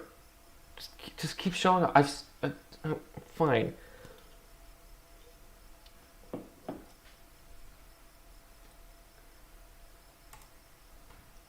Menu. Yeah, well, I met John Fabian when I was in 5th grade when my family did our Orlando trip, which was fun, in 2007. I remember this because we came here to Huntsville first. And little did I know I'd be living there 14 years later.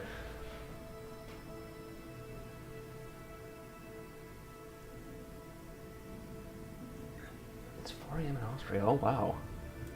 Never been to Austria. The only time I've ever left the United States was when I went to the Canadian side of Niagara Falls. But I have been to the Austrian embassy in Washington, D.C. I remember that.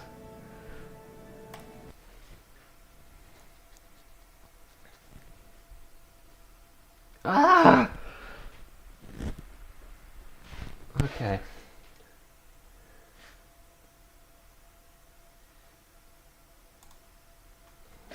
YouTube.com. I wonder what that is.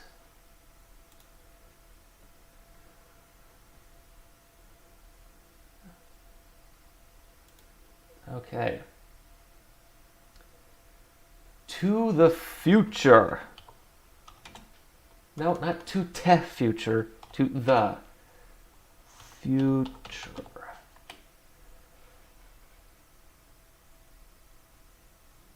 Wait, they made another video about Elon? Haters? Oh no. Okay, we're doing this one first. So these geniuses of our time did it again.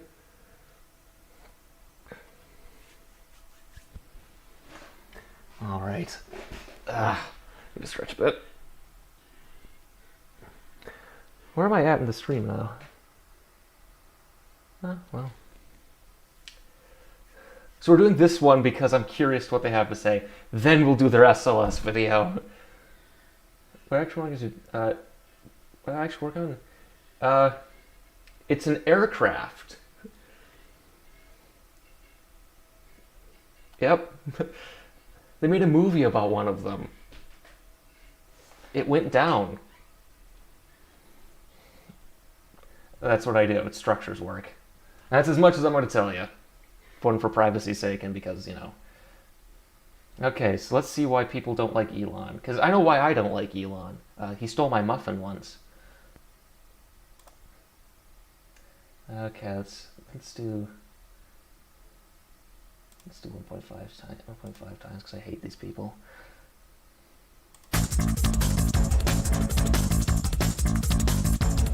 Wait, no, that doesn't work. No.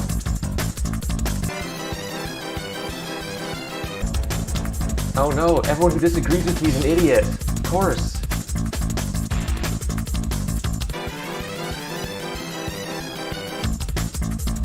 What? Okay, wait. So we're already off to a good start. What do they get? That caught fire, by the way. What are they getting at? What are they getting at with this?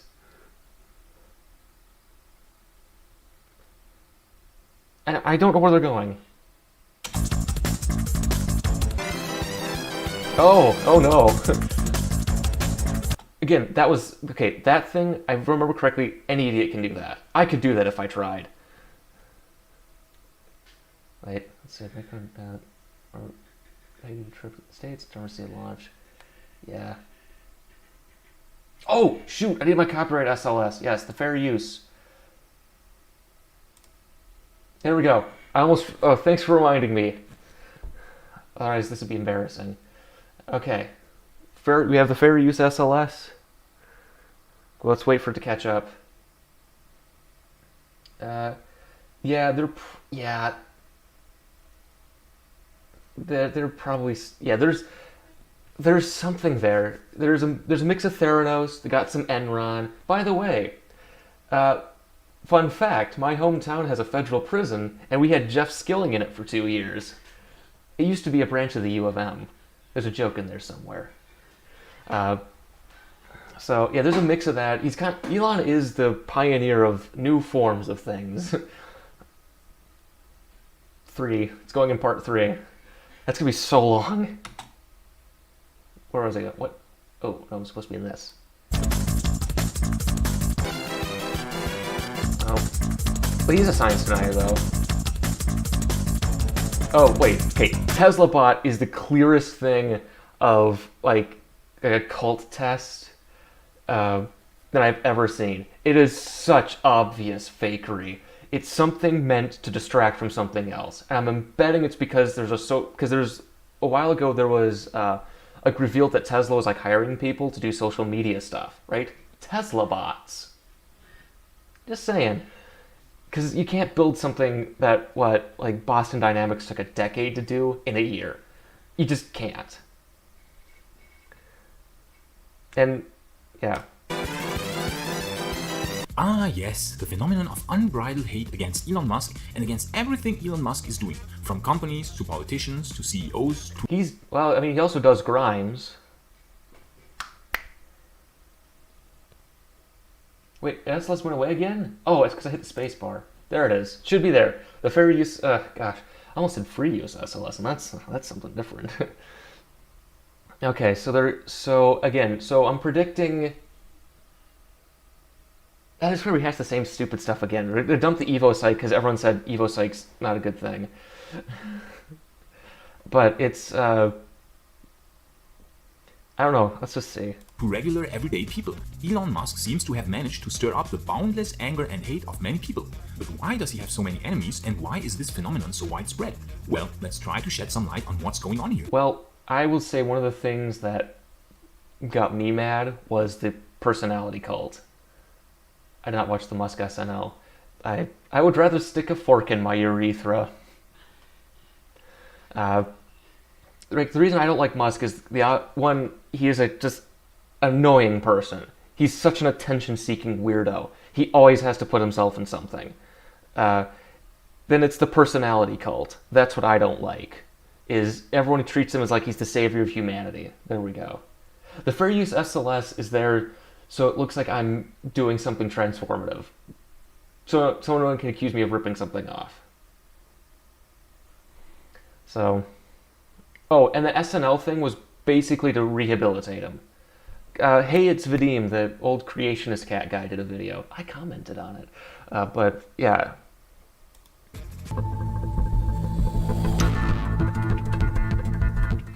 Let's first start with the most obvious hate group, namely CEOs of competitor companies that are being or were already disrupted by one of Elon's.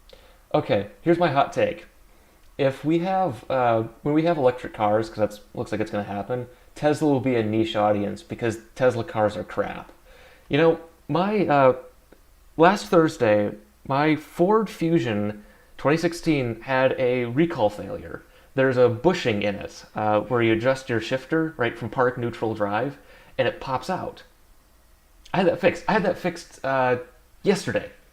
I called them up. They sent over a mobile team. 5 minutes, it's done. Tesla doesn't do that. The engineer doesn't have a professional engineering license. So PE licensing is state by state and depends on what you're doing. I know in Canada you have to be a professional, but in the United States, there's certain fields. Like I don't have to be a professional engineer to be aerospace, unless I want to do something weird. But if like you want to be like a civil engineer, you have to be professional engineering, right? It's a way to weed out people who aren't who can take tests well. That's the thing. So yeah, it's different, right? Because I'm an engineer, I don't have professional engineering license because I'm not going to take that test. I know in Canada they have that because of the bridge failure, but so. Companies. It's no secret that Elon Musk's companies are highly disruptive and that everything Debatable. Elon Musk is doing leads to the disruption of competitor companies and sometimes entire business models. Ah yes, the car business model. They reinvented it by making them catch fire, kill their occupants. Wait, Pinto. Didn't the Pinto have an exploding like rear end? The gas can get exploded. Oh yeah, the Wompy wheels too. That's the other thing, right? There's just so many. Well, it's because they're built in tents. There's no quality control. Yeah. Tesla, for example, is not only disrupting the entire car industry. Not really. They're not disrupting the car industry. They're not doing anything different. They just put batteries in it. And again, once the legacy automakers start making electric cars, Tesla's dead. Ugh. Basically forcing all other car makers to abandon the gasoline car and to switch to building electric cars. But nay, they are also disrupting the energy supply business by offering solar roof solutions. No, Walmart's suing them because they keep catching fire. That was obvious fraud. You can see videos of this where they don't do it in a day. They don't. They're built to no quality. They're terrible. They don't do that anymore because they're crap. Also, it's dumb. It's nuclear. Don't put it on your house. I made Dreadnought Factory. Yeah, you just can't. Yeah, again, Teslas are some of the worst built cars in America. And buffer batteries for homes. Their auto-bidder software is, for example, also something energy suppliers are very afraid of. Tesla is Which is why I've never heard of that. also disrupting buffer plants with their giant megapack batteries, and they have even started to disrupt car insurance companies by... No, insurers won't insure Teslas. They won't, because Teslas are crap. Because idiots will put on their autopilot and sit in the back of their car and get filmed doing it. It's dumb. Yes. Yeah. So again, it's gosh wow sci-fi futurism that Musk capitalizes on. offering a better and cheaper insurance package for Tesla owners. Last I heard, they don't pay out. I think they're empty. So, again, I think that Tesla insurance is basically fraud at this point. I'm not sure. I don't know. Of course, more obviously, they are disrupting car dealership networks by offering direct online ordering of cars, and they now even started building their own silicone chips for the next generation AI solutions. I'm not sure about the dealership thing, but the one benefit to dealerships, as we can all guess, is if your car breaks and there's a recall, you can just go there. I don't know if Tesla does that or not. I don't really care. I'm not a car person. We don't even have to talk about how far ahead they are with regards to full self-driving. That's not true. And next on the list for Tesla are now apparently autonomous humanoid robots. If No. they follow through with that, the implications will be absolutely mind-boggling. Yep, every time you criticize Elon, this guy will come and strangle you. Yeah. Yeah, that's the thing. I think one of the, yeah, because here's the thing. You think what you can do with a pop can of nuclear, right? Versus a pop can of coal or diesel or wood or, hamsters. It's insane. So Tesla alone is completely upheaving and sometimes outright ending many classic industry sectors. What industries has Tesla ended?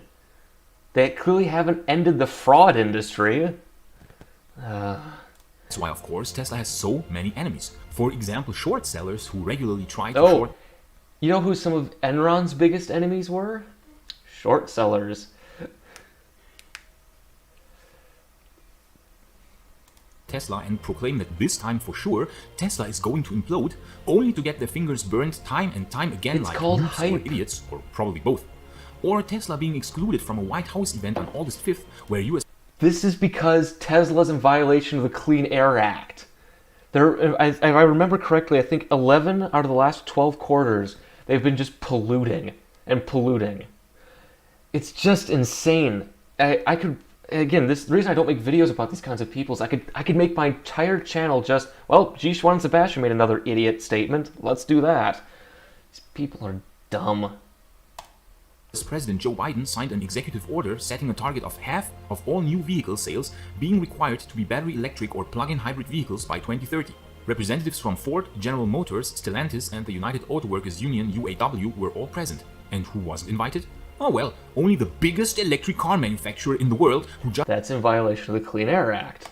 just happens to be an American company that laid the absolute groundwork for electric cars, you know. Of course, unions also hate Tesla, as Tesla doesn't have any unions in their factory. And you've heard about their injury rate. It's the worst. I think it's 3 times everyone else combined in the United States. There's also it's a racism factory too. They just keep saying racist things there. No one does anything. Turnover is bad. Employee benefits are bad. Tesla's one of the worst places to work in this country, from what I've heard. Second maybe to Amazon. But again, this is just, stop lying. For once. That's why the influential UAW, that coincidentally played a crucial role in getting Biden elected, and that traditionally has strong ties to the Democratic Party, certainly played a big role in excluding Tesla from the event. So even the Democrats don't like Tesla, which is quite hilarious in its utter hypocrisy, as Tesla is the most American company out there, and not only that, but Tesla is the company that pushes renewable energy the most. By catching fire. The oil industry is of course another example. The end of oil has been greatly accelerated by Tesla, and it is therefore not Yep, that's why everyone's just buying Teslas. Oh, wait. surprising that big oil did everything in their power to destroy Tesla. From financing anti-EV smearing campaigns, to funding misleading studies that painted EVs in the worst light possible. Yeah, but you can cherry pick data for whatever you want. The problem is the fact that we have to buy cars, you dimwits. Public transport's the way of the future. Not stupid loop systems, trains. Trains are the future. Cities that are walkable and usable. You live in Germany. They probably have better urban planning than we do. I say this, like right now, for me, I have a sidewalk that leads to a road. That's it. If I want to go grocery shopping, I have to drive. If I want to go anywhere, I have to drive. If I want to break into my neighbor's house, I can walk. Wait. I don't have collective agreements with the entire Congress? I don't think so. Do the factory get OSHA violations? Yes. Again, the reason why Teslas are built in tents is because if they actually open up the factory like a normal car maker would, OSHA would shut them down instantaneously. I'm not sure about collective bargaining rights in the United States. I would assume ours are very stilted. Our worker rights aren't that good in the United States. We're like, I would say, I'm gonna put my evil communist hat on. I'd say our workers' rights are first world, but near the bottom. Not the best compared to, like, a third world nation. We're better than China in terms of workers' rights, but we're not as good as, European countries. But that's... burp. There we go. To sponsoring huge short-selling pressure on Tesla, they did it all. And to no avail. The age of oil is ending, and Tesla played a major role. Okay, Bucko. What's the percentage of oil that goes into gasoline cars? Because I think 50% of what we make is plastic out of oil. So, in accelerating this process. Elon Musk's other very big company, SpaceX, is just utterly destroying the rocket launch business for every... which is why the launch industry has not changed. 3. I'm going to talk about this, so I might cut parts of this out. Anyone who is not using reusable launch solutions. So, for example, Boeing and Lockheed, that have formed the joint venture ULA, the United Launch Alliance. But also for government agencies such as the Russian space agency Roscosmos. Okay, ULA was formed because everyone realized that there was no way to compete yourself into a better launch industry. They just worked together for assured access to space. That was it. They realized it's stupid to compete. There's so much overlap. Just go together. Most famously, of course, Jeff Bezos, the ex-CEO of Amazon, who now fully concentrates on his space company Blue Origin, really openly shows his hate for Elon Musk without even trying to hide it anymore. Jeff Bezos basically tries to hinder the advancement of SpaceX any way he can legally, employing smearing campaigns, political lobbying, and lawsuits on a... So, which company tried to prevent Russian engines from being used on ULA rockets? Which company sued the Air Force because they didn't win an EELV contract? Ooh. Man, SpaceX, I think SpaceX also sued Kistler out of existence, but I'd have to research that. Of course, because here's the thing. You gotta remember, this is their personal religion, right? This is a fundamentalist religion.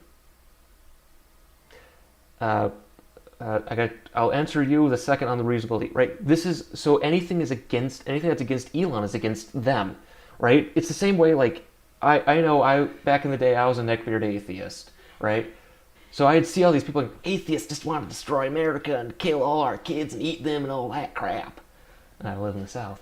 But, right, they see it. They see it as like a threat to them because they've attached so much of their mindless personalities to this. For reusability, we'll be talking about I'll be talking about that in part 3. It depends. Well, we'll put it this way. A reused Falcon 9 is what, 22% cost savings? So that's about it. We don't know the actual internal financials because it's a private company. If you want to do industrial espionage and go to prison, feel free. I wouldn't recommend it, but you could do it. So, who knows? I think ULA said 7 launches, but... yeah, that's the thing about getting it. It's a private company, and the reason why I'll take everything they say with a grain of salt is because they have a vested interest. Musk has a propensity to bend the truth in favor of his narratives. This is going in part 3, but we don't know. Regular basis against SpaceX, as if it was his full-time job. And why? Oh, he's quoting... Well, because SpaceX is so far ahead of anyone else technologically. Yep, the boondoggle got stacked. I saw that. That the only way to slow them down is to use unfair legal ways. No, what's gonna stop this is the fact that it's gonna blow up or something like that. It's in the launch market that doesn't exist for it. In the case of Jeff Bezos, it's quite easy to understand where the dislike comes from. Jeff is jealous of Elon's insane success with Tesla and SpaceX and knows he can't win fair. Jeff is the richest man in the world. He doesn't care. You're ascribing your own personal philosophies to these people because you just are too incapable of understanding how other people think. Square anymore, so he has to employ these strategies. But he's not the only one doing so. Not long ago, it was revealed through leaked emails. Okay, that was fake. I can almost guarantee that came out right around the time that, that was staged. It's too convenient for it to come out then. I'm assuming that was fake. ULA, the previously mentioned joint venture of Boeing and Lockheed, is doing the same. ULA is also being driven to the brink by SpaceX and is only being kept alive by government contracts achieved through political lobbying. SpaceX lobbies the same amount that ULA does. Falcon Heavy is only carrying 1 commercial payload in the next few years. Everything else is government.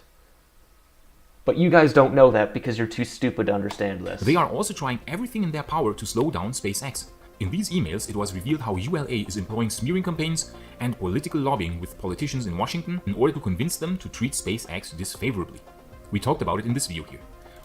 Again, all you have to... I'm assuming that email thing is just... that feels staged because here's the thing. You can pretty much trace anything Elon does to something going wrong in one of his other companies, right? Starship was stacked the week of the Solar City trial. Tesla bot came out like a week or 2 later, right? It's clearly a way to distract from something. And again, yeah, it's... All the while, ULA themselves are not only not innovating at all, but... What do you mean by not innovating? What's there to innovate? If reusability is not... You can't... It doesn't mean anything to reuse. It's going part 3, by the way. Reusability is only effective if you fly enough. If you're not flying enough, reuse is dumb. They are buying Russian-made RD-180 rocket engines for their Atlas V rockets. Yes, the guys that buy Russian engines for their rockets are smearing SpaceX, a company that is as American as it can get, with all their parts being produced by SpaceX themselves in the USA. So, where is this made? Where is this made? Where are the engines made? Where's this made? Where's this made?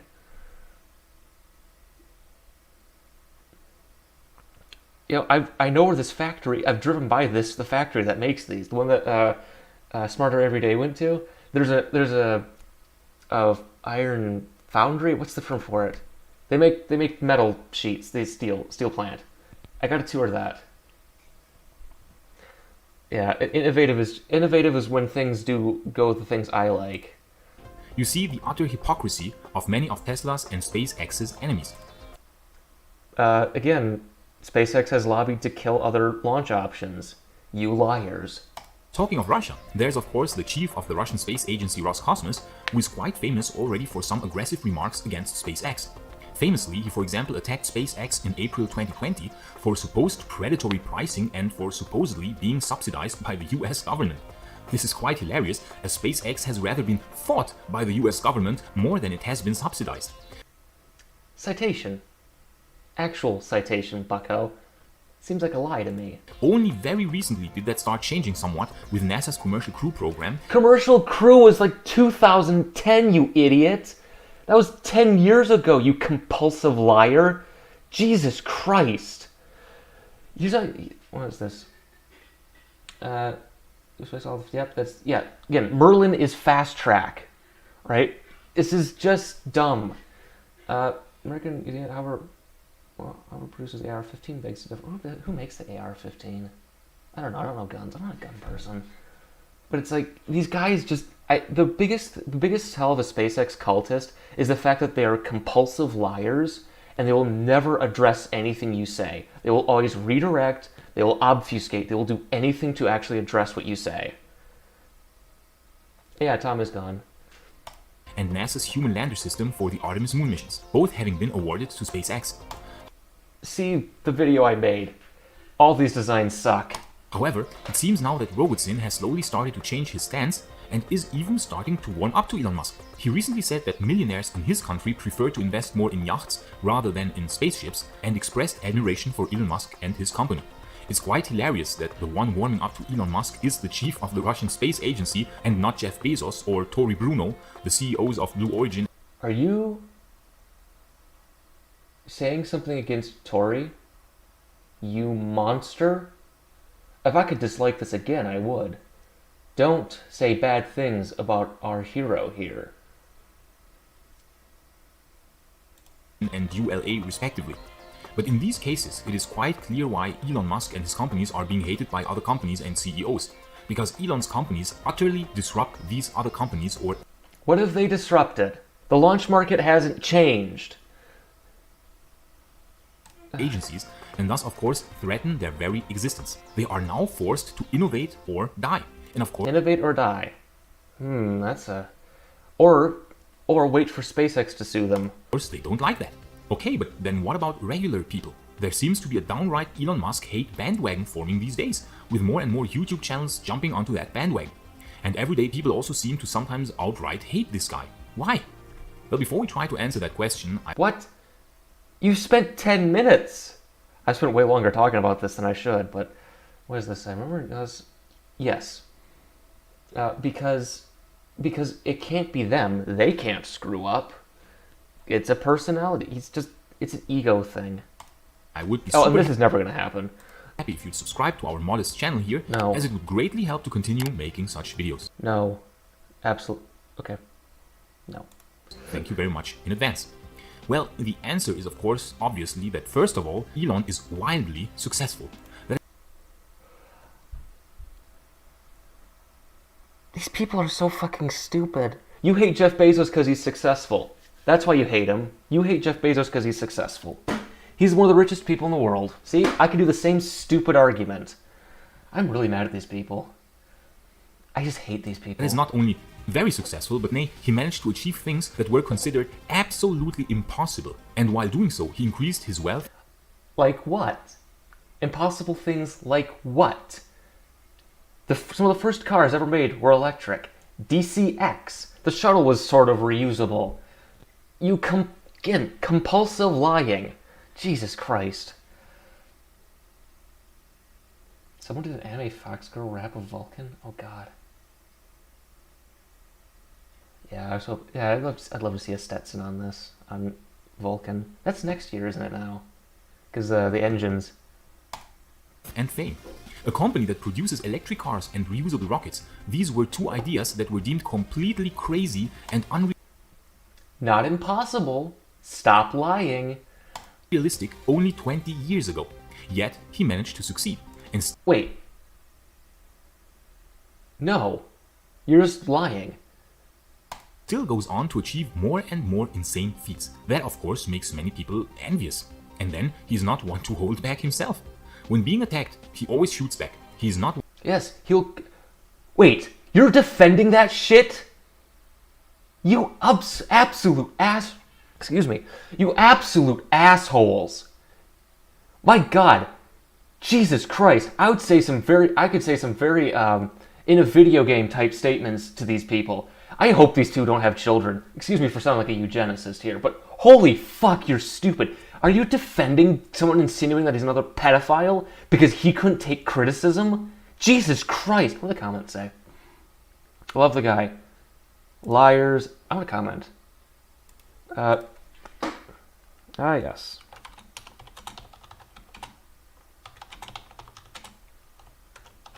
Oh yeah, they haven't finished this yet.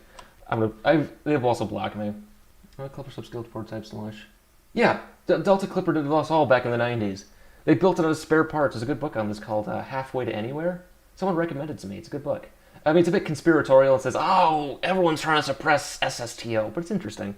But yeah, they're defending this shit. It's just unbelievably stupid. You gotta be just... Oh my god. want to apologize if he is wrongfully attacked. And he... This is... Yeah. And then he has a... Again, he hates journalists because they criticize him and tell the truth about him. Jesus Christ. Stop defending this, you absolute assholes. My god. Oh, jeez. He has very vocal opinions, which he lets everyone know on Twitter. So, combine an extremely... good. Killing his own workers. Yep, that's a good success with an I don't give an F attitude, and you have the perfect combination to stir up a lot of hate, especially online hate, of course. We live in a time where a so-called cancel culture has formed that loves... You delete comments that disagree with you, you fucking hypocrites. I'm really mad. Nothing more than to destroy and attack people with opinions differing from the socially accepted norm. These are basically modern-day versions of 17th century witch hunt mobs, which bring out the very worst in human behavior, even in regular, everyday people. But Elon Musk being one to not back down, this of course increases the hate and outrage even more. Now, I'm not saying that everything he's doing is great. He really is acting erratic sometimes. He really is behaving like an ass sometimes. I was, for example, quite angry about him when he started shilling his stupid Dogecoin, a totally ridiculous crypto coin with absolutely no real-world purpose. However, I came to accept that he just doesn't give an F anymore. He writes what he likes, when he likes it, and some people love that, but some hate that. Because he's committed securities fraud. Stop defending this, you just unrepentant assholes. Jesus, what was this? Yes, he also tried to kill one of his former workers. Again, these people hate Bezos because he treats his workers badly, but they'll defend Musk because he sells to their stupid fantasies. Right? This is why I call these people cancer, by the way. Let's see. 2016. Yep, that's kind of when I fell off the bandwagon too. Hyperloop and the Mars colonization thing is when you kind of realize, was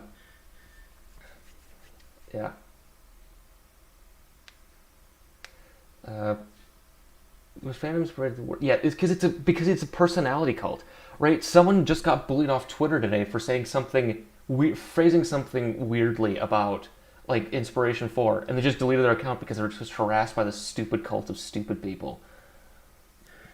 Yeah, well, we might see Humans on Mars in like 20 plus years, but it's just, it's so fucking annoying. I managed to have a balanced opinion because I try to see the No, positive you he's doing for don't. humanity. You fucking the liar. transformative Where's stuff like Tesla, G-Schwan? SpaceX, You beating Neuralink, her? Boring Company, and so on. The things that make the future feel more like a sci-fi future and not a boring. Yeah, but the problem is you pick the sci-fi where everyone's like gets their brains wiped because they disagree with corporate overlord.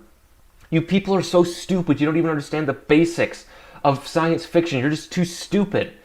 I mean, The Hungry Caterpillar is too deep for you. Jesus Christ. I'm really shouting at these people, aren't I?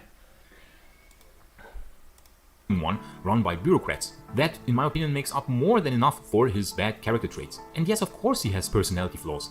However, yeah, he's a narcissist with a god complex. He's built a cult of personality. He's a monster. Holy fuck, what's wrong with you people? We're talking don't about I SLS. also have personality flaws, or you? The truth is that reality is never as clear, black and white. Here's the difference. My personality flaws are that I have terrible social anxiety and I have poor anger control. He tried to kill a whistleblower, right? I'm gonna break Godwin's law here. Hitler liked dogs. He drank water. You're doing the exact same thing but in reverse. You fucking idiots. It's just... As we would like it to be. There are no simple truths anymore. The world has become extremely complex. It was never simple. You're just simple. People want simple truths. Elon is the best, his IQ is 200, and he never makes any mistake, and if it appears as if he made a mistake, then Oh my god, it's you, G-Schwan and Sebastian. only because he planned it before to make it look that way, while in reality he's always 5 steps ahead. That is a narrative. Or, Elon is the worst, he treats his workers badly. First of all, that is the narrative he pushes.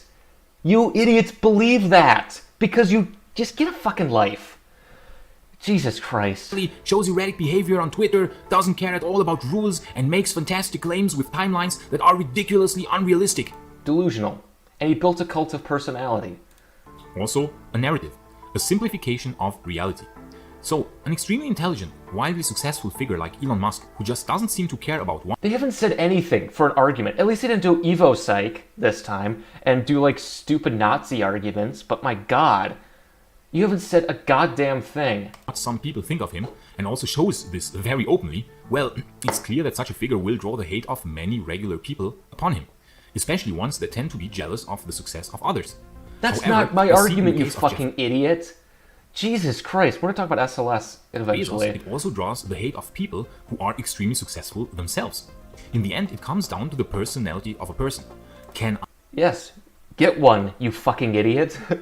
God. I admit that Pardon my someone language, is by more the way. intelligent and I more try not to be successful this than way. I am? It is a hard thing to admit after all, because that would imply to admit to myself that I am nowhere near that level, and to reflect upon my...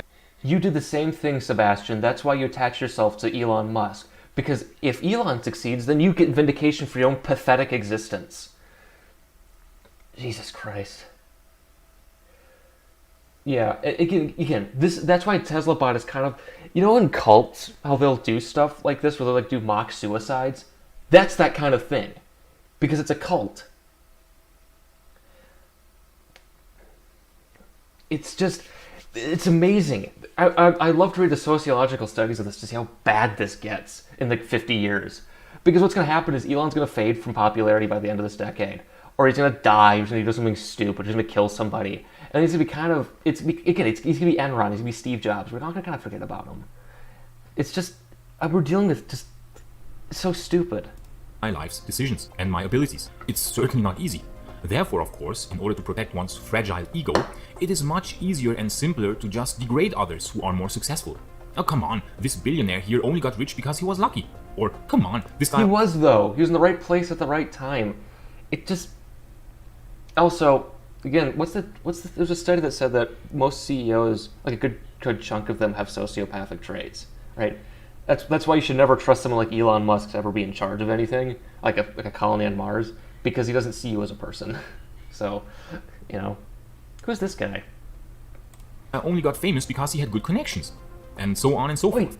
was that guy in Republic of Doyle? Or am I thinking of someone else? It's really easy to degrade others, especially in these times where interactions are often not real anymore, but do take place in a virtual online space. Humans are really badly equipped for that.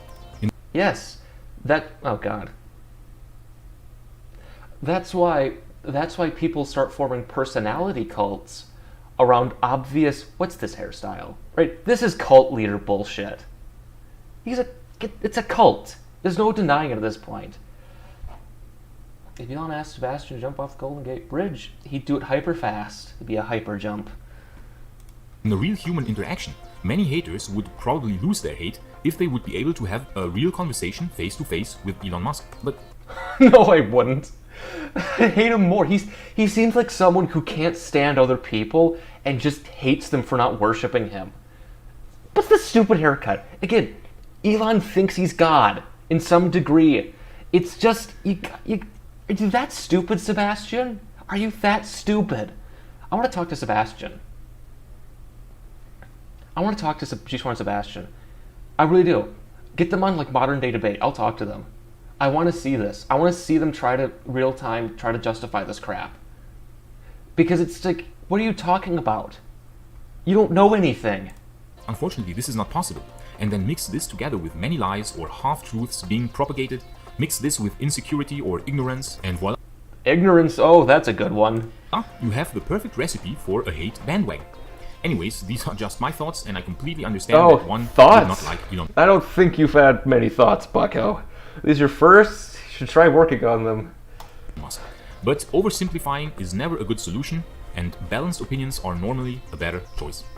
So this episode was a bit different, but the opinions aren't balanced, you dumb fuck. You're too stupid to see that. We're gonna talk about SLS again. This is what this is all about.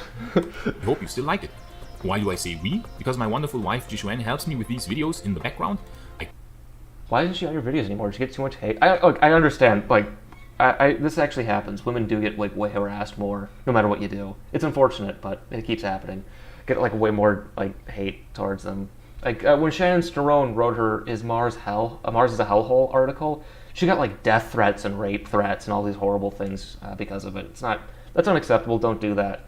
But you know, it's just so weird to see all this crap, because these people are delusional. And the reason why I hate this kind of thinking is because these people agree with me on space. We should go into space. Humans should go into space. We should go more into space. We should asteroid mine. We should go to Mars. But the problem is, these people are so fucking stupid and delusional and obsessive over one thing that they make me look like an idiot. They make you look like an idiot, right? It's so painful, because this could have been mitigated. We could have reasonable like pro-space policy, but now we're stuck with people who think they'll be living on Mars in 10 years. They're fucking delusional. The average person who doesn't have an interest in this will listen to these people talk about colonizing Mars, and then all of a sudden they'll think, oh, you're an idiot. You're stupid. Well, everyone's an idiot then, you know? Couldn't do these videos on my own without your help. On this occasion, I also want to thank all the people that donated to us. We really appreciate your kind You fucking losers, you lost money on that shit. donations, and we hope we can repay you in some form, for example by making even better videos. Even better? Oh jeez. Let's see if news first. Did mine get deleted? Great video. I gotta Dems have lost their minds. Oh man, wait till you hear about January 6th. That's okay. I mean, it's not true, but what is this guy talking about? They hate Elon because Elon has success they can only dream of. You hate Bezos because he has success. I gotta stop doing this. We got the one about SLS. This is what the start of this stupid shit. Wait, can I join their Discord? Oh, there we go. Come on, you stupid fucks. Yes! No, that's the old one. Okay, where are we?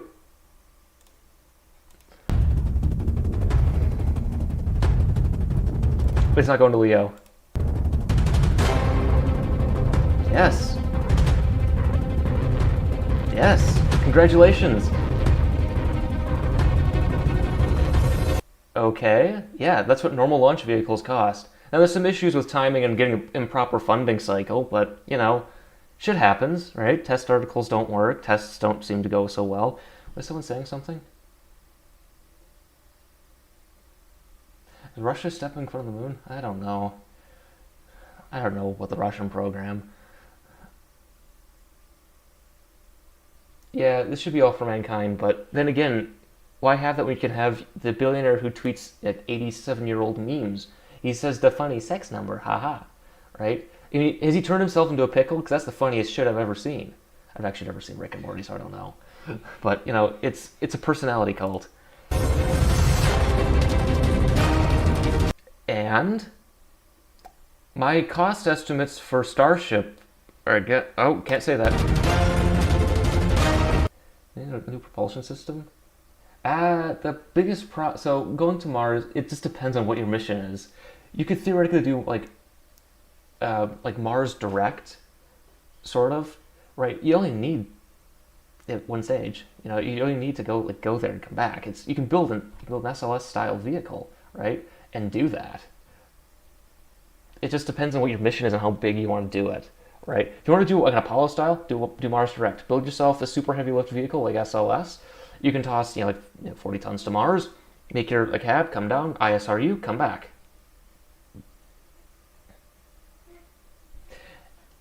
Probably his premise plausible. Soviets were on track on the moon when Korolev died.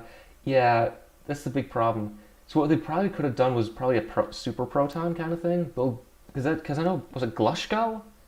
I think Glushko was the guy who wanted to build UR-700. Let's just do that. And the problem was just testing of N1, because I think the last flight of N1, the first stage worked. It's the second stage that didn't start. But, yeah, it's a bummer. Wait, because reusability requires flight rate that doesn't exist, even in today's launch market. And how long's Raptor been in development, bucko? Boeing's done good things. They're in a hot spot now, but again, so they're just.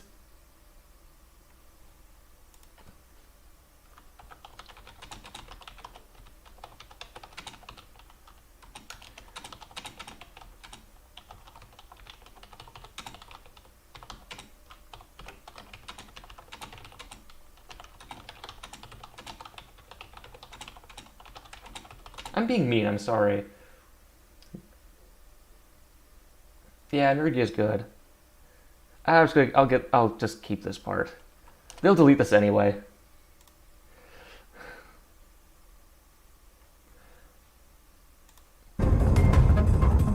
Launches. Oh no! You've discovered that a vehicle in development hasn't flown yet. How many orbital launches has Starship had? Yes.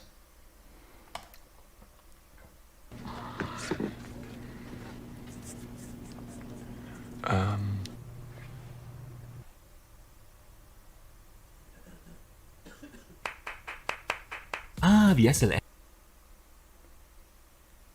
You guys are such assholes. NASA's famous Space Launch System. Yes. The rocket that will return American astronauts to the moon. Or will it? Well... Wait, do you not want astronauts to go back to the moon? I thought you wanted this, you dumb fucks. Jesus Christ. Let's try to find out.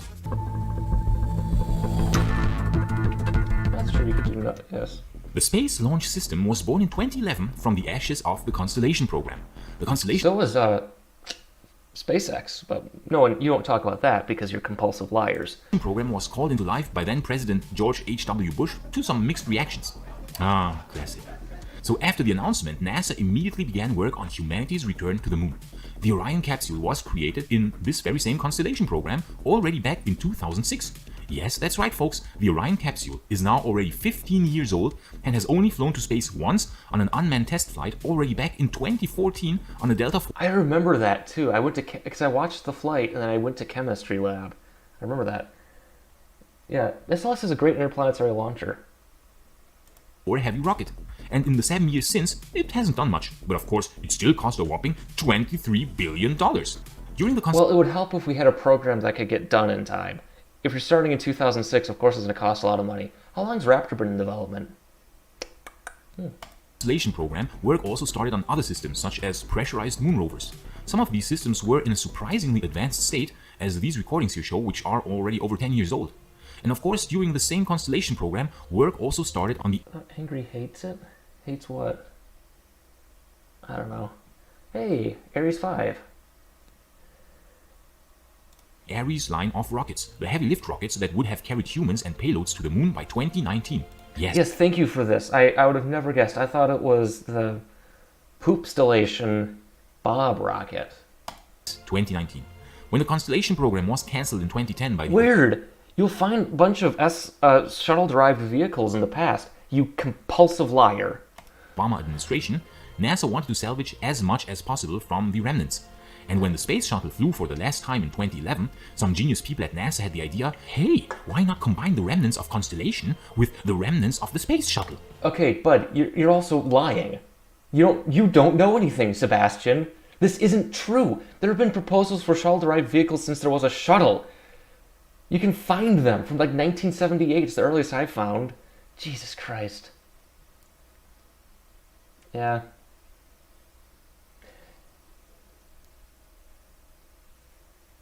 Yeah, that's why Angry Astronaut's better than these two, because at least he's somewhat, at least he's more intelligent than others. Every astronaut applied to die on the Starship moon flight.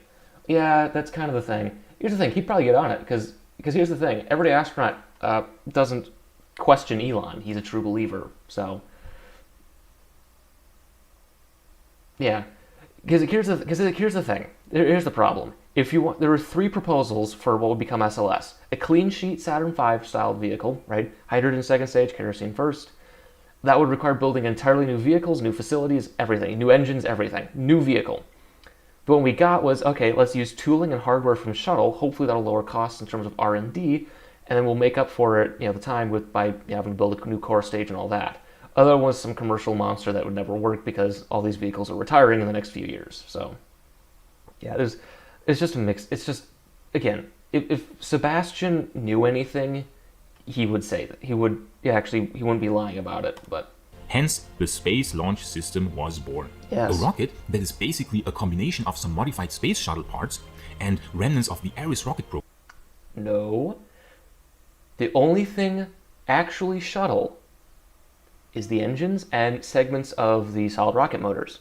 The rest is almost exclusively new.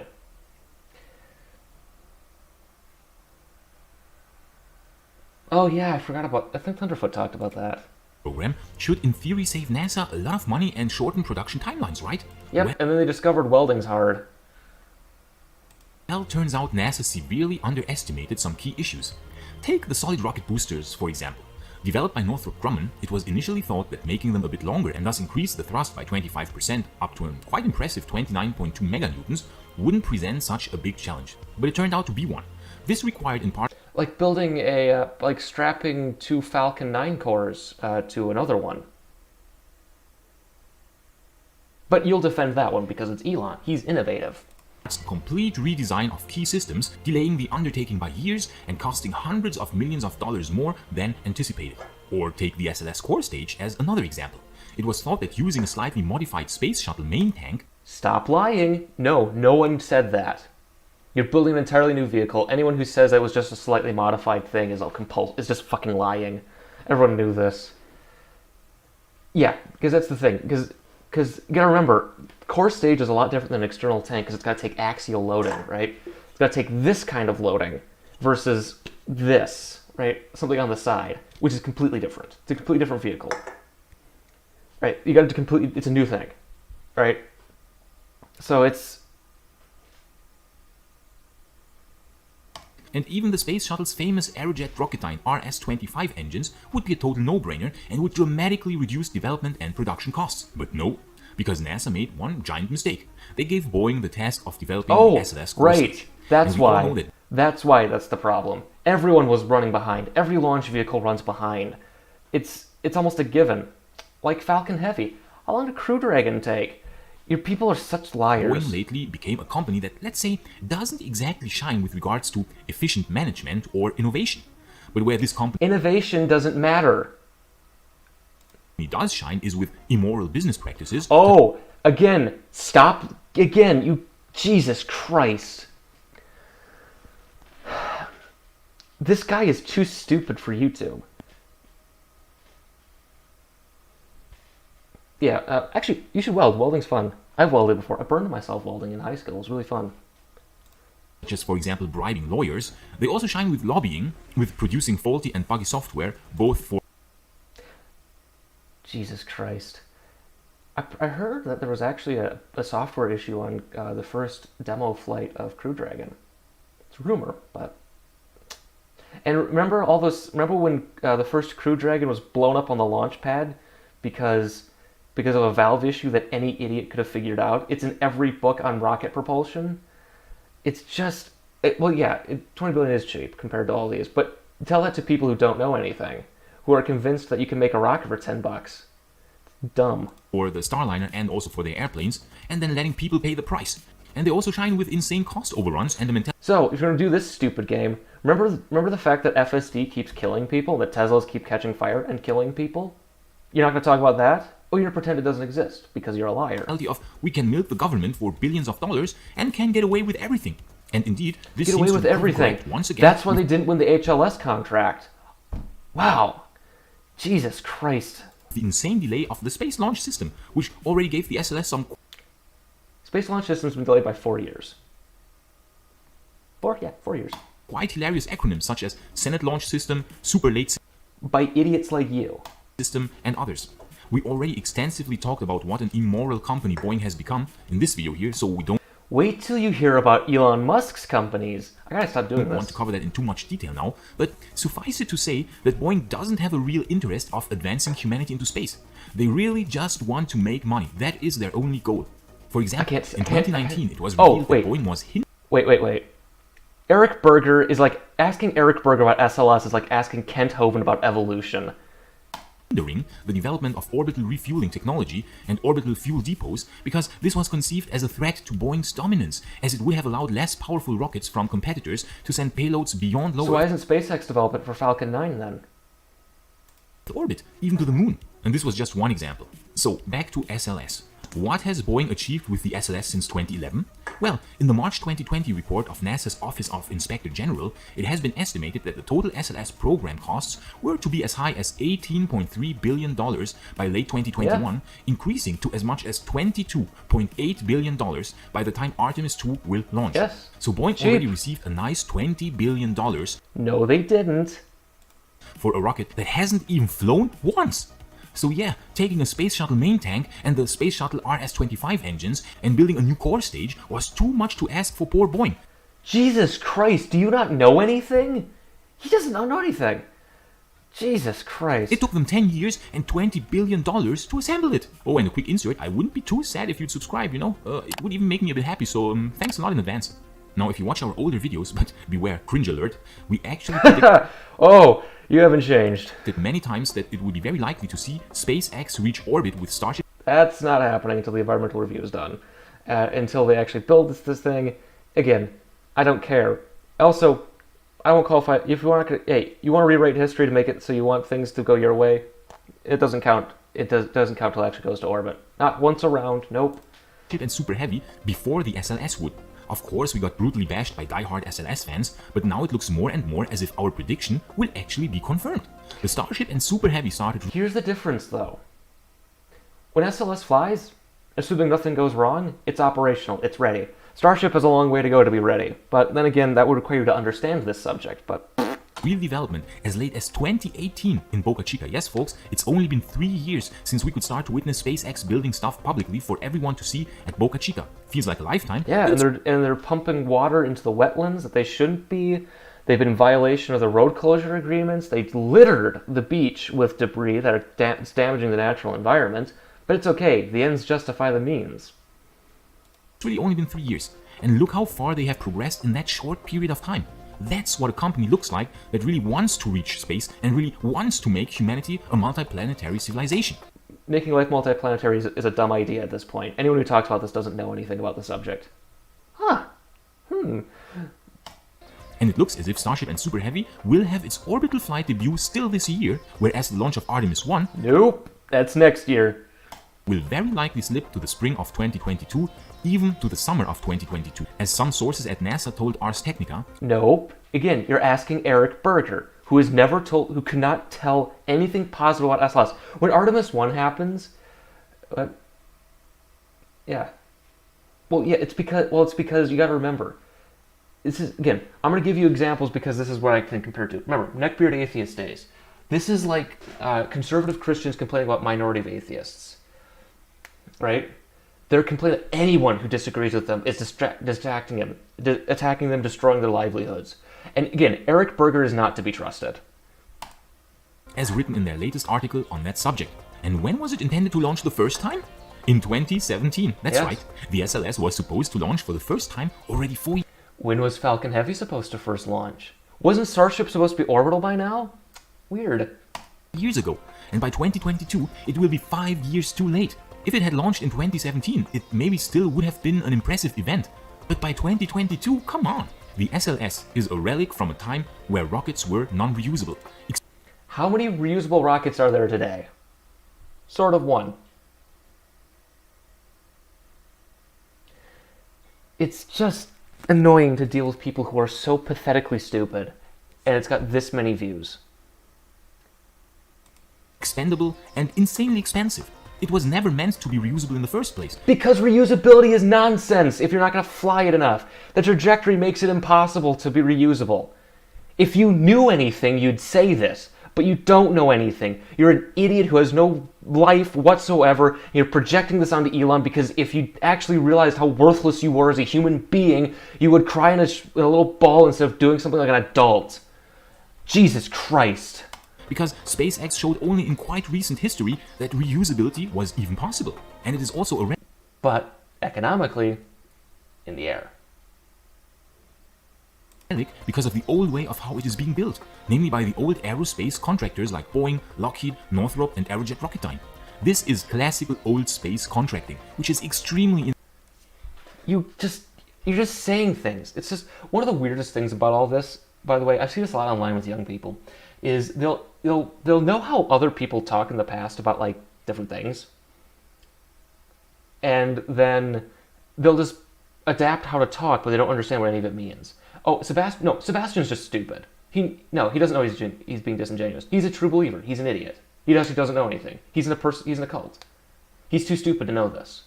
It's either evil or stupid, and I think he's stupid. Stupid is the likely answer. Because they've already demonstrated, think of their defensive hyperloop. Oh, it won't expand.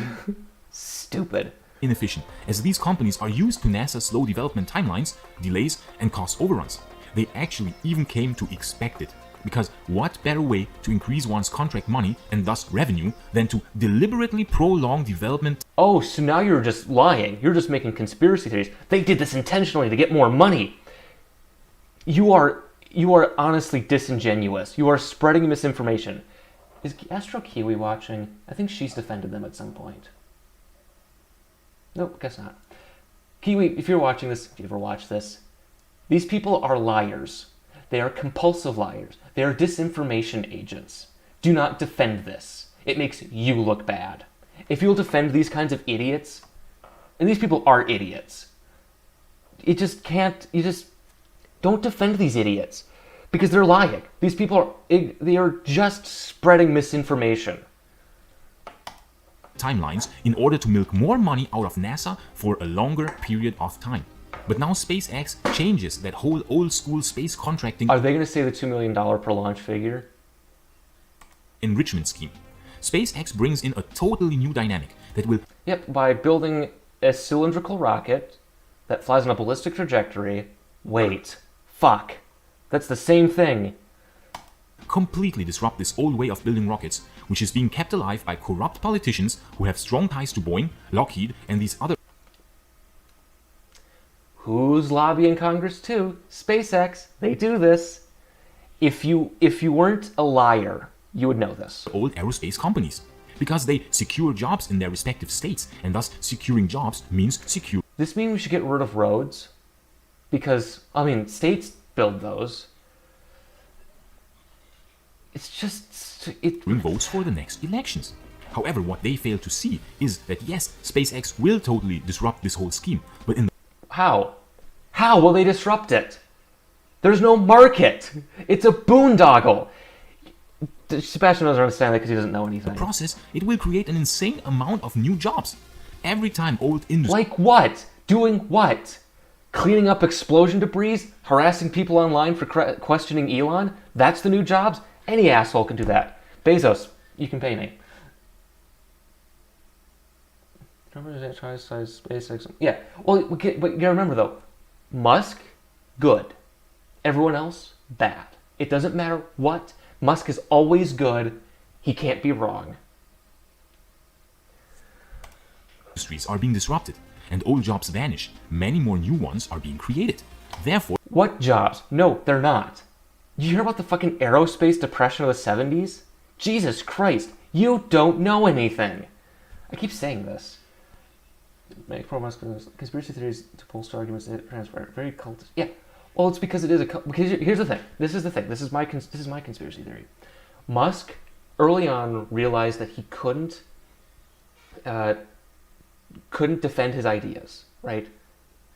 Right? Because if you think about it, everyone presents like, oh, he wants to save the world, right? With electric cars, reusable rockets, all that. But if you actually think about it, they aren't saving the world, right? They're not actually. But if you convince everybody they are, that he is saving the world, well, then he is. Then you can't question him. Right? He built a cult of personality because he knew that it would get it's an instant defense mechanism. We should maintain the ones we have. Build public infrastructure. it is very short-sighted of them to see SpaceX as the enemy. The transition from gasoline cars to electric cars is Not happening. an excellent example. Yeah, sure, jobs are being lost, for example, in engine production, and many old-school car mechanics Yep, we need more firefighters now to put these stupid things out. We need more people to clean out the bodies from when it crashes into the rear end of semi-trucks. And it keeps killing police. It didn't kill a police officer once, too. will have to close. But many new jobs will be created, for example, in lithium and nickel mining, or in cell In China. And the cobalt isn't from the Congo. We already do this. These people are so stupid. Oh my god.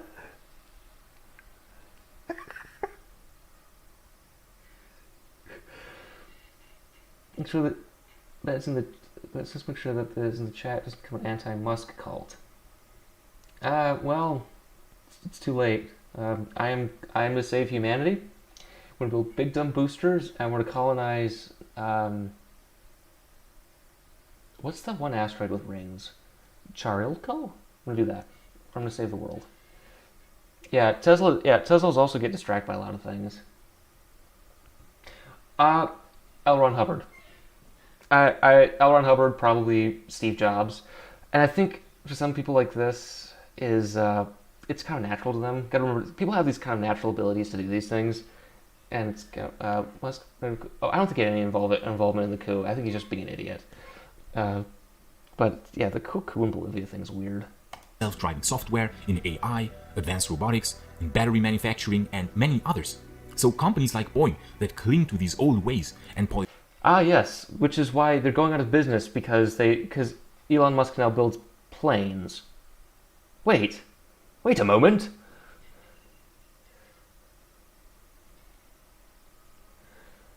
Yeah, again, the transition to sustainable future will be a lesser need for cars.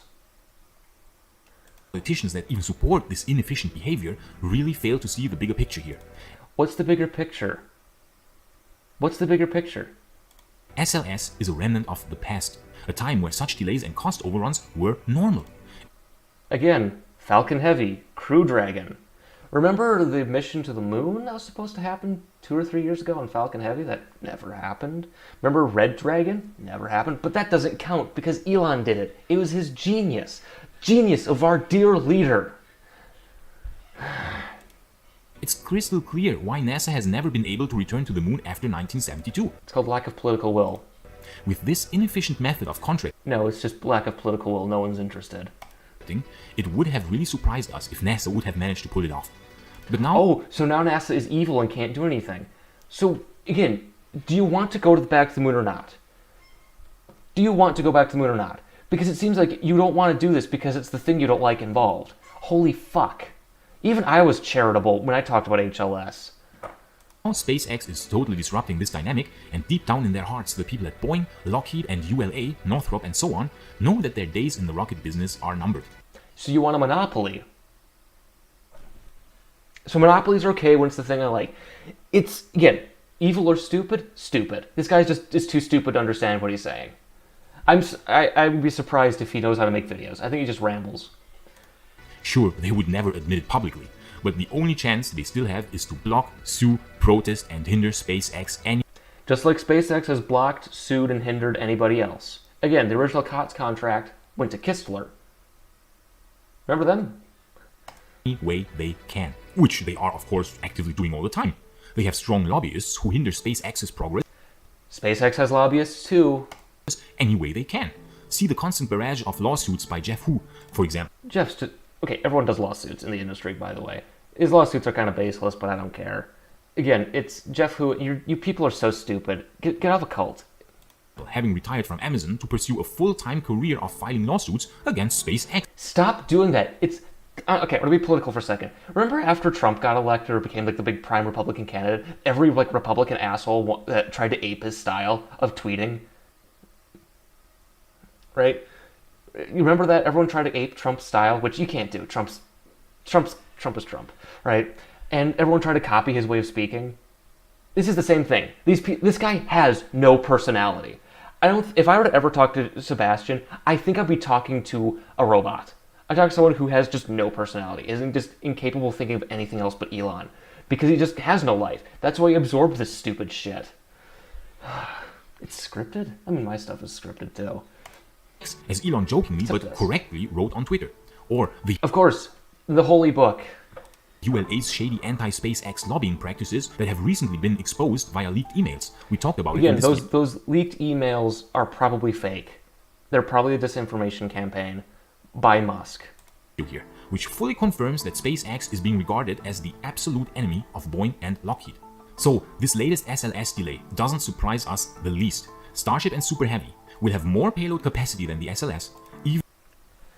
What about to TLI on its own? It's 0, by the way. Starship's one of the most is a useless design without refueling. In its most powerful Block 2 configuration, yes, that's right, Starship will have up to 150 metric tons of payload capacity to low Earth orbit, while the SLS in its Block... And who needs 150 tons to LEO? And that's fully expendable, by the way. Is everyone still watching this? Wait, I want to see how many people are watching. 13! Oh my gosh. That's a lot. Yeah, again, 150 tons of it is expendable, I think. But again, who needs this? Who needs 150 tons to LEO? The answer is no one. 3. Part 3. Let's go talk about this. 1 configuration will have only 95 metric tons, 105 metric tons in its Block 1B configuration, and 130 metric tons in its most powerful Block 2 configuration. But Starship will be fully reusable with a turnaround rate of not even a day, nay, hours. No. Oh, there we go. Did it again. Did it again. They're doing the same stupid shit again. They're lying again. Hours. While the SLS is completely thrown away after every launch. $1 billion wasted with every single launch. It's going to the fucking moon. Is it wasted then? Jesus Christ. Is a match wasted if you use it to light a candle? No. To light a room? No. It's just... We're dealing with just some of the stupidest fucking people. Launch. Thus, only 2 SLS rockets will be able to start per year, because that's the maximum number of rockets that Boeing can even build per year. Imagine how much more cargo Starship... Part 3 is in December. I've started the script, the outline. It's going to be over an hour long, I think. Again, 2 times per day. SpaceX hasn't been able to launch that frequently either. They're repeating the stupid shit again. These people are too stupid to know these things. I could make an ad for them on something I think they'd believe it, because I think they're just that stupid. Can bring to orbit for a much lower price.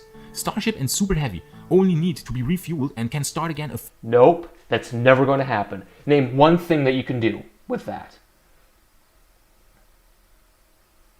That's true, with fairing size, right? My car isn't just gasoline. It's insurance. It's the tags, which I gotta renew. Right? It's the And if I have a car payments, it's so many different fucking things. It's never, ever just the fuel. No one gets this because they're too stupid. So that's how Congress finally has a political will to go to the moon, and then we have to go vocal minority that wants to end space exploration, give everything to SpaceX. Yes, it is. It is sad. It is just that it's one of the. Well, the thing is, however your insights. Yeah. Okay, I'm just gonna warn you. Criticizing Starship Part 3 is just going to be Parts 1 and 2 updated. And in better organization, because the first two parts were so disorganized. I'm just going to do them again, with more updates. Wait. Oh my gosh. A few hours later, all for a price of $2 million. No. That will never happen, you liar. If you understood launch cost estimation, you would know that's horse shit. Trust me. I've looked into this kind of crap. It will never be that cheap. It will never be that. For a rocket size of super heavy Starship, no, never. But these guys don't know anything. While the SLS costs $1 billion per launch, can only launch twice per year, and can bring less payload to orbit per launch. For the price of one single SLS launch that brings 95 to 130 metric tons to orbit, Starship and Super Heavy will launch. This is the video I responded to over a year ago. You're saying the same stupid shit. You haven't said anything new. Launch 500 times. Yes, 5. But who needs that extra 500 tons? Who needs it?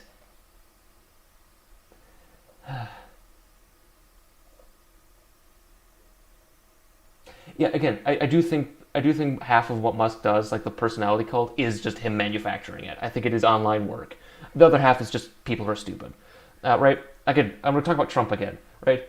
Trump has a lot of really weird fans, like really obsessed with him. And that was almost entirely organic. I don't think Trump's capable of manufacturing a personality cult. I mean, have you seen that guy try to speak? No. But maybe some Republican officers tried to do that to make a personality cult, but it's obvious that Trump has like cult fans, right? Same kind of thing. First thing that Musk rhetoric is making. Yes, I think that's one of the reasons why I want to make my Space Cadets video. Or I'll just put this into Criticizing Starship Part 3 is, the biggest problem is if you were just someone walking into this crap, you would discover that there's just a weird online cult that hates everything that's not SpaceX, yet loves space exploration. And who will never, ever, ever let you have your own opinions. You have to like Musk. Musk has to be perfect. You can't criticize him ever, or you get kicked out. It's so annoying. And the other thing, again, these people are delusional. How am I, if I ever make space policy, am I supposed to be taken seriously if the people who agree with me are this delusional, right? It's like being a car salesman, and the people I work with think that, cars can travel through time. It's so fucking stupid. It's so annoying. 500 times and will bring up to 75,000 metric tons to low Earth orbit for the same price. So, no. Seeing Starship and Super Heavy, a rocket that will be more powerful while being fully reusable, reach orbit this year before SLS. Nope, next year.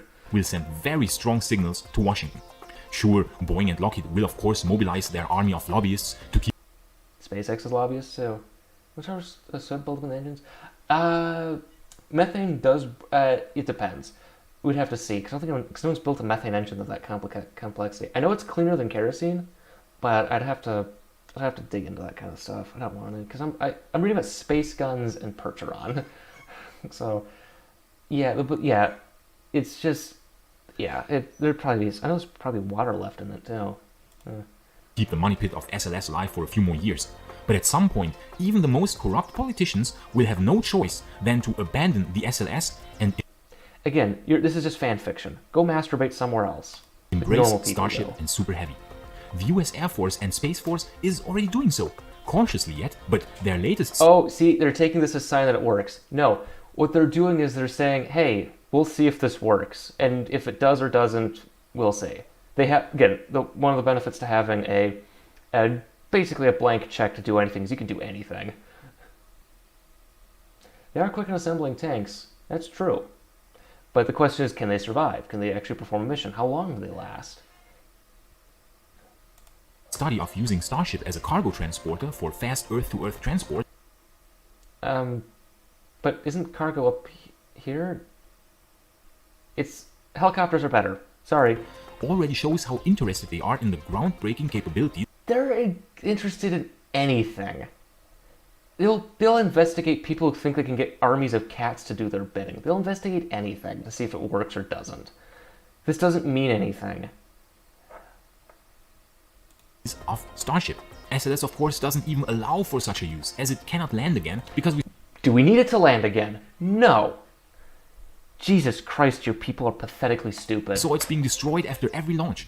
So it will extremely likely happen. Hasn't every Starship been destroyed every launch? As we said, Starship and Super Heavy, a completely groundbreaking new reusable rocket system that no one needs. That started development only 3 years ago. Look at that! See, they're rewriting history now. They're rewriting history. It's not. It's been since 2011, and anyone who says 2005 is a liar. Then Starship's been in development since about that time too, since that's when Elon started talking about Mars colonization. So there we go. It's the same. 5.6 to 8 billion. That might be true. It doesn't take, because you're not going to do that. First flight slipped to 2022. Nope, not going to happen. Stop lying. And that will cost between $5.6 to $8 billion in total development costs, as estimated by Elon Musk. Will launch before the SLS that started development a decade ago and already now costs around $20 billion without having even taken off one single time. I think the reason Jishuan stopped being on videos is because of Thunderfoot. I think it's one of the last videos I saw of theirs. Is there any information on... Well, you could probably find plenty of YouTube channels that talk about Starship's life support systems. I know they're hiring people for that. But, yeah. This latest delay is another nail in the coffin for the SLS. Every time Starship doesn't launch is a nail in the coffin for the system. See, every video made by a Starship fan is another nail in the coffin. If you're stupid. And we are really curious to see how many more years this monstrosity will be kept alive by corrupt politics. 10 years, bucko. 10 years. We got 3 on the way, 6 on order. You can't get rid of it, you stupid fuck. Politicians and ULA lobbyists. 2 more years? 3 more years? Wait, ULA has nothing to do... ULA only built this part. ULA has nothing to do with this. You're just lying again. Jesus Christ. Yeah. Well, yeah, I'd be traumatized if I realized I was that stupid. SpaceX plans to demonstrate an unmanned lunar landing with Starship by 2020. Oh, it's uncrewed, by the way, bucko. We haven't used manned since, I think, the 80s. Get with the program, you sexist. Hey, Starship does not work. They have a great guidance out. That is quite true. 2 or 2023. A manned lunar round trip by 2023. And probably a manned lunar landing sometime in the mid-2020s. And SLS? Well, we'd be surprised if SLS plays a major role anymore by that time. Dude, how do you think people are going to get to the moon? It's not going to be on this. This shouldn't be human rated. This won't be human rated. It doesn't have an abort system. The landing system is designed to kill its passengers. You're so pathetically stupid. Of course they will. They can't blame themselves because, again, this is how a cult works, right? Ask the father of Ron Miscavige. Whenever he talks, he always says the exact same things. People will be so invested in something that when they get to the stupid stuff, they're so invested they won't refuse they're wrong. They won't admit they're wrong. That's how it's hard to break cults. You gotta get people to admit they're wrong, and they won't do that. There is enough space for a trip to Mars for about 15 people, I think. I did the math on this once.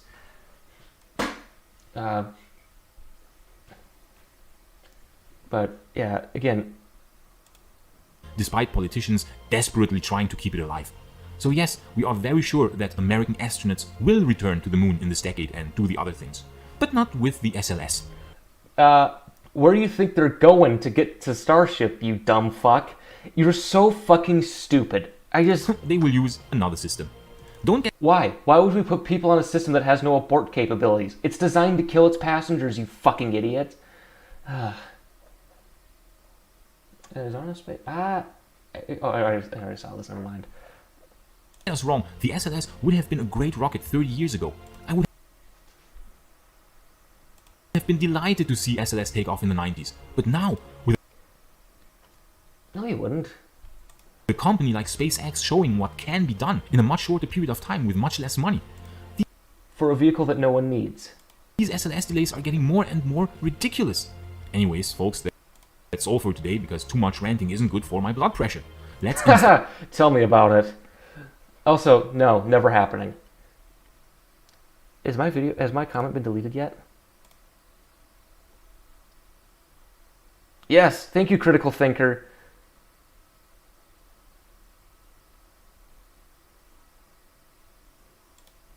Mo's a complete joke. Nope. Can't just have greed without doing the unspeakable.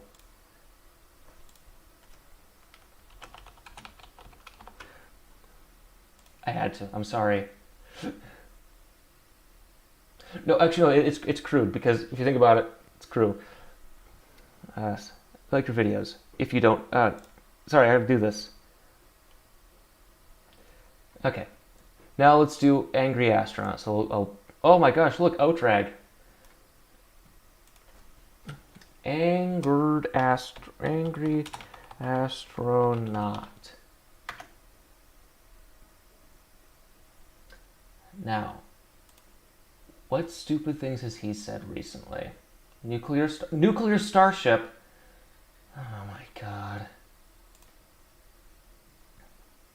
Congress. Where is how to dump SLS? That's the one I was going to respond to. Ah, here we go.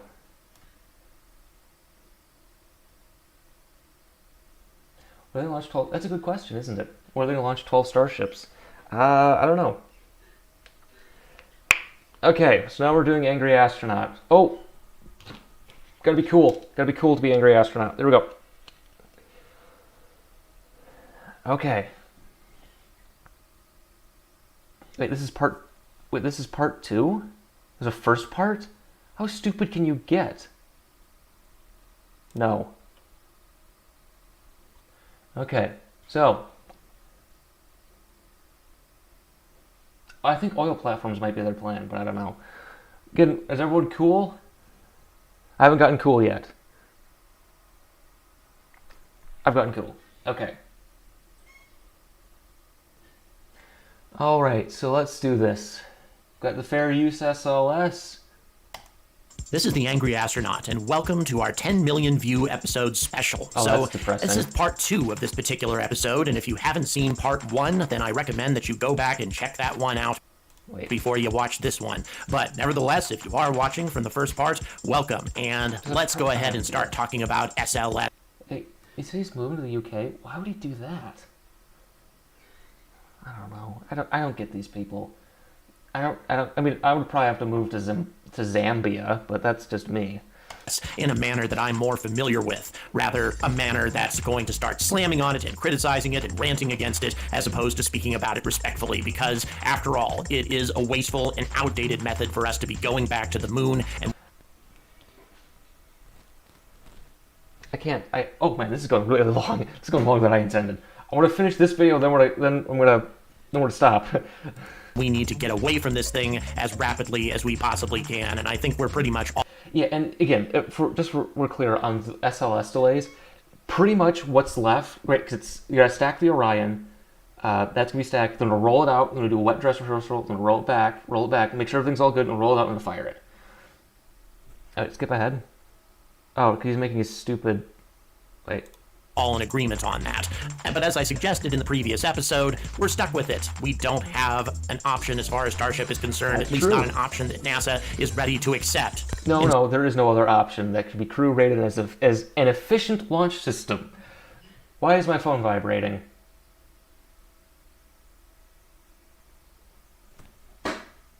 Oh.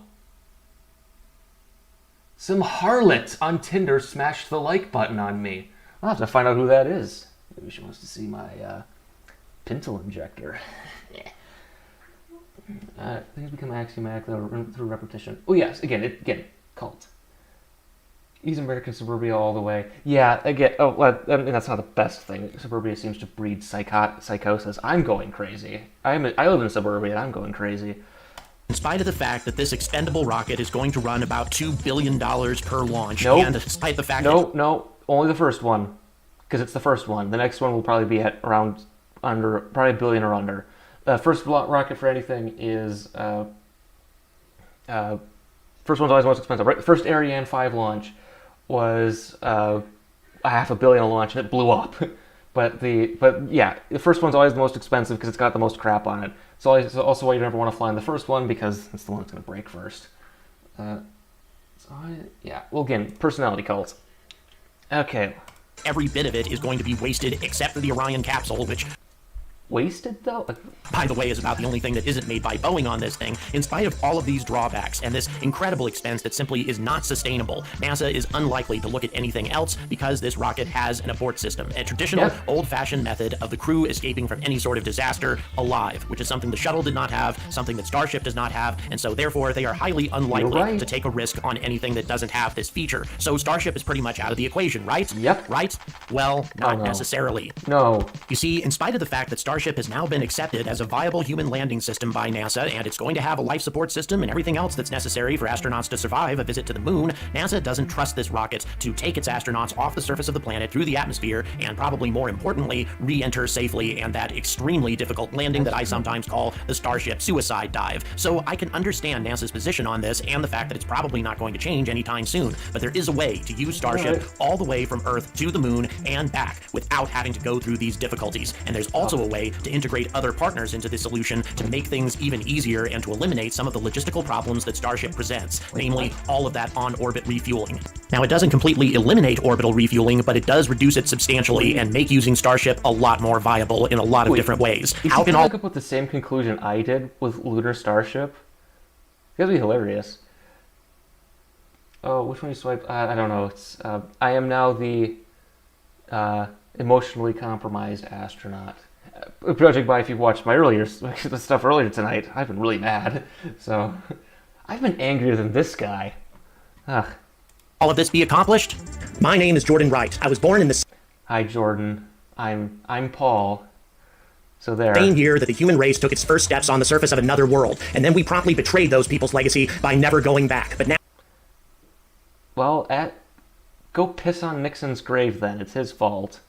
And Johnson. now, over half a century later, there's a new breed of pioneers that are seeking to finish what these people set out to do so long ago. But there is trouble as well. Corrupt contractors who are looking to take advantage of one of the most Oh, for fuck's sake.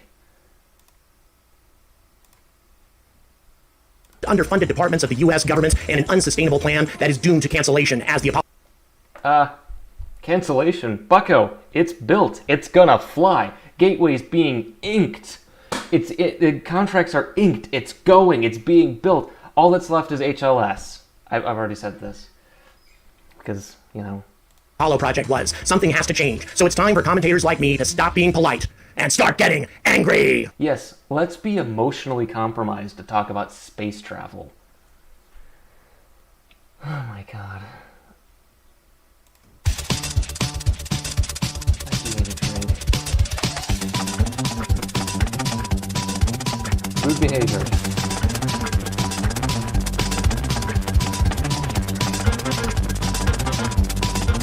A better Artemis, we need more than just Starship. Well, we need SLS for So that. this is the one thing that gives SLS an advantage over Starship. And by the way, this abort test was carried out almost 10 years ago. To give you an idea of how long ago Orion was ready, or at least could have been ready if it actually had a rocket ready to take it to the moon. This thing flew before the first Falcon 9 flew. I mean, it's kind of amazing that Orion had been so far along in its developmental process so long ago, and yet SLS is still struggling. And by the way, there are unconfirmed reports, or a source rather, that is saying that SLS is going to be delayed until the summer. Although the causes for this delay, namely a 2-month schedule issue, they're 2 months behind right now in their testing, is going to push things all the way to the summer. I'm not sure how 2 months. 2 months, that's... Yeah, because Eric Berger's a liar.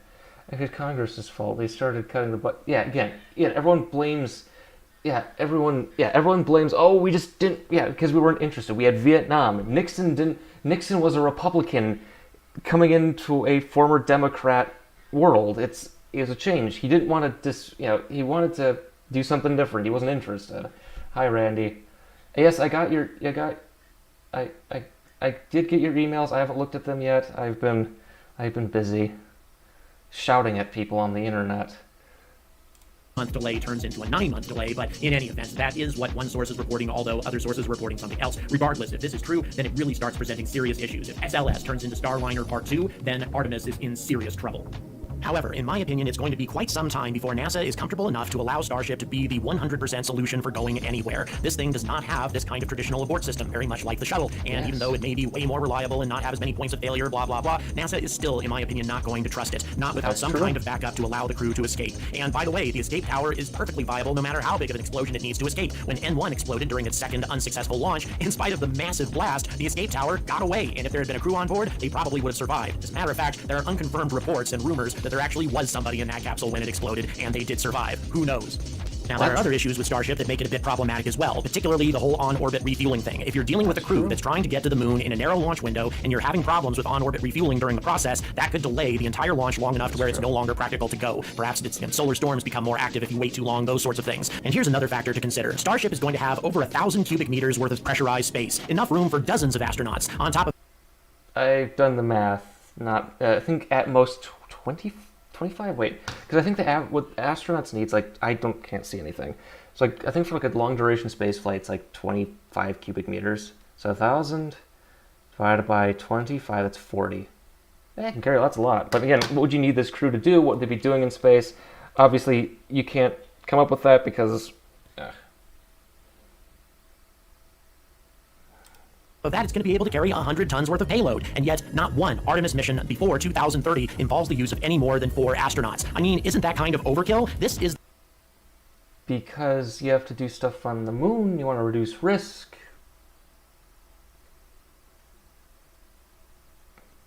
The Orion, or rather a mock-up of the Orion. Where is I mean, that? come on, this thing is a child's toy compared to Star... Oh god, we're doing these stupid comparisons again. Yes, and Crew Dragon's a toy compared to the space shuttle. Does this mean we should have kept the space shuttle? No. Ship, and yet it contains sufficient space and life support for 4 astronauts for a sustained journey. So why do you need 1,000 cubic meters worth of space? It's just kind of a waste, isn't it? Wouldn't there be a way of using all of the space and all of the cargo capacity of Starship in a single mission? That guy is tripping balls. They're all tripping balls. Which makes sense, right? It's like, what's in the water, man? Yes. Yeah, people are fragile water sacks. And make it all efficient. Because let me tell you something, creating life support for 1,000 cubic meters for a sustained period of time is going to be an engineering challenge of enormous magnitude. Hey, that's an SSME. Those are pretty cool. You got yourself a Mercury. This can't be the Museum of Science and Industry in Chicago, because they'd have Apollo 8. I wonder where this is. As opposed to the life support systems that SpaceX is... I've been to... Is this at Kennedy, really? Because I've been... I've been to Kennedy. I haven't been to the Atlantis thing. Already created for Crew Dragon. It's just night and day. And they don't need it. All they need is something about this size. So what do you do with the rest of the space inside Starship? Well, let me tell you. Balloons. Surprise! Yeah, I'll bet a lot of you thought that I was going to suggest using Crew Dragon to take the astronauts to LEO, rendezvous with Starship, and transfer them there. And instead, I'm talking about using Dream Chaser. What has happened to me? Have I lost my mind? Yes. Well, here's... that implies there was one there in the first place, but... Oh, if you're new, I'm being really rude tonight. I'm in a bad mood. I've watched G1 and Sebastian, and I should stop watching them. They're so painfully stupid. The point. If there is ever a problem with Crew Dragon, it doesn't have to be regarded as a point of failure if there's a backup system. And I will have my fingernails torn off before I suggest using... Wait, is it in the payload fairing, though? That's not very healthy for the crew if you have to abort. Because you have to go through the payload fairing. Starliner as a backup. Instead, the Dream Chaser is going to be the ideal backup for Crew Dragon, and in my opinion, it actually has a lot of advantages over Crew Dragon in terms of taking the astronauts up to Starship and then returning to Earth. But of course, there's an elephant in the room. Starliner is not human-rated, nor is it going to be human-rated for a little while. Wait. So why am I recommending this? Well, because Sierra Nevada is already 75% of the way to having this ship He human-rated. said Starliner. I don't know what he's getting at. Using their own money, and they anticipate using it to transport humans to their own space station by 2026. And it's starting to look like 2025, 2026 may be the year for Artemis to get going anyway. On top of that, as you can see, it's capable of berthing with Starship or ISS just like Crew Dragon can, but look at the little thing on the back, the shooting star module. This is capable of carrying several metric tons worth of cargo, so you can take the astronauts and you can also take a substantial amount of cargo that they might need. But if you're going to put people on Starship, why just put on Starship when you launch?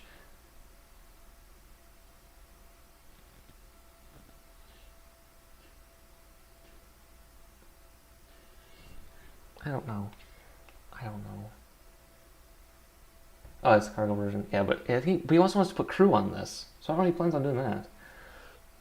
during the journey to the moon. So there are advantages to this thing. On top of that, you can bring it down a lot easier than you can Crew Dragon. You need an ocean retrieval system for Crew Dragon, whereas this thing can re-enter and land on any airfield. So if there are any problems with this ship while it's waiting in orbit for the astronauts to return from the moon, which could happen because neither this or Crew Dragon are going to have regenerating life support systems the way the ISS has, it will be a lot easier to bring this thing back and then return it to orbit to pick up the astronauts when they return from the moon. A lot of flexibility with this ship. Now, Crew Dragon, of course, will work just fine. It's just that this thing will have a lot of other advantages. And of course, it is reusable on top of its other advantages, and it can provide reboost not only to the ISS, but also to Starship. So if there are any problems with Wait. Okay. Starship's orbit, it can correct it instead of Starship having to use its valuable fuel supply to accomplish the same thing. And while we're at it, why not invite Rocket Lab to the party? Believe it or not, this small reusable rocket is intended to be used for human crews. And yeah, it can only carry 8 metric tons to low Earth orbit, but keep in mind, the Soyuz only weighs a little over 7 metric tons. So if we're talking about Soyuz is such a reliable spacecraft. Soyuz is amazing. His ideas are to launch Dream Chaser and SLS and then somehow get Dream Chaser to the moon. I don't know.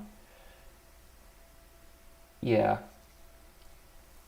That's the thing. I think one of the biggest problems is I think it's just kind of fostered a culture of people who kind of don't seem to understand how launch vehicle development works. I mean, I don't know how it works because I'm dumb, but that's right. It's hard. And replacement for Orion? I don't know. I think what Angry is saying is you should rendezvous with Starship in low Earth orbit and then go to the moon with it. But what do you do with the Crew Dragon then? Or the spacecraft that takes them up? Does that go back down? Does it loiter? What if it breaks? It's silly. Oh yeah, yeah. Soyuz would be fun with like one other person. But, you know. out a 2 or 3 man crew, this ship might actually be able to get the job done, and for significantly less. Okay, did he say ship or shit? I don't know anymore. I'm tired. Less than Falcon 9 plus Crew Dragon. My point is, a lot of other partners can be involved in this process to reduce the cost and take SLS complete. Add more components equals less cost. Not necessarily true. Out of the equation, which is worth it in my view, and really I think in the view of just about everybody watching this. So, if you don't want your astronauts flying without an abort system, no problem. Just use one of these many commercial providers to get your astronauts to low Earth orbit. You don't. These many commercial providers. 2. So many of them.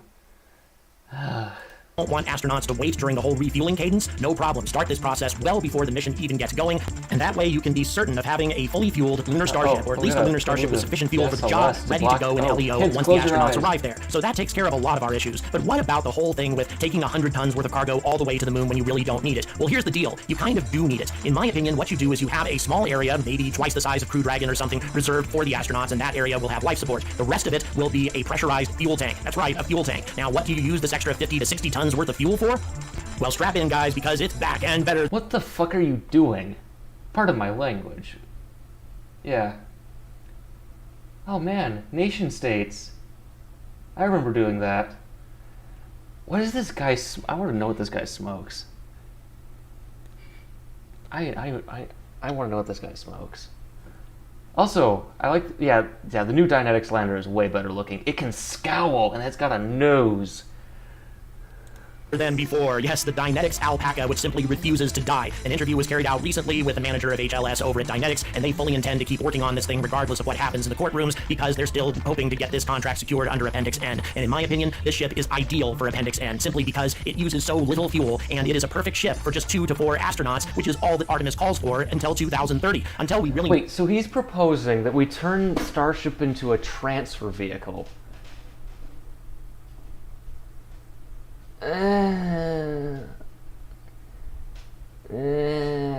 Depends on the lifetime of the components.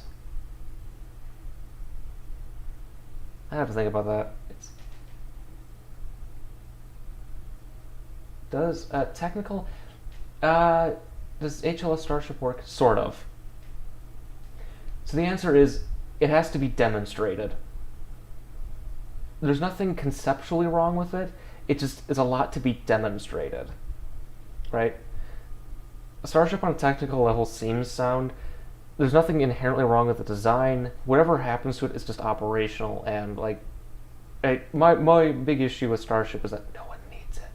And this will be discussed in where's my camera? Where's my? And it's part 3, wherever that is. That's gonna be discussed there, but it's just the big problem is it's it's big, but it can't go anywhere. You know what I mean? Well, yeah. Again, we have to add as many parts to this as possible. Let's just O-trag this. Let's keep going.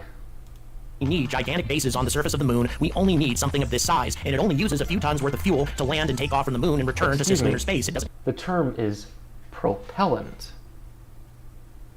have to go all the way back to low Earth orbit. That being the case, that 50 to 60 tons worth of fuel will come in very handy for the Alpaca to make multiple journeys to the moon during one mission, and that's something that no other proposed lander for Artemis can do.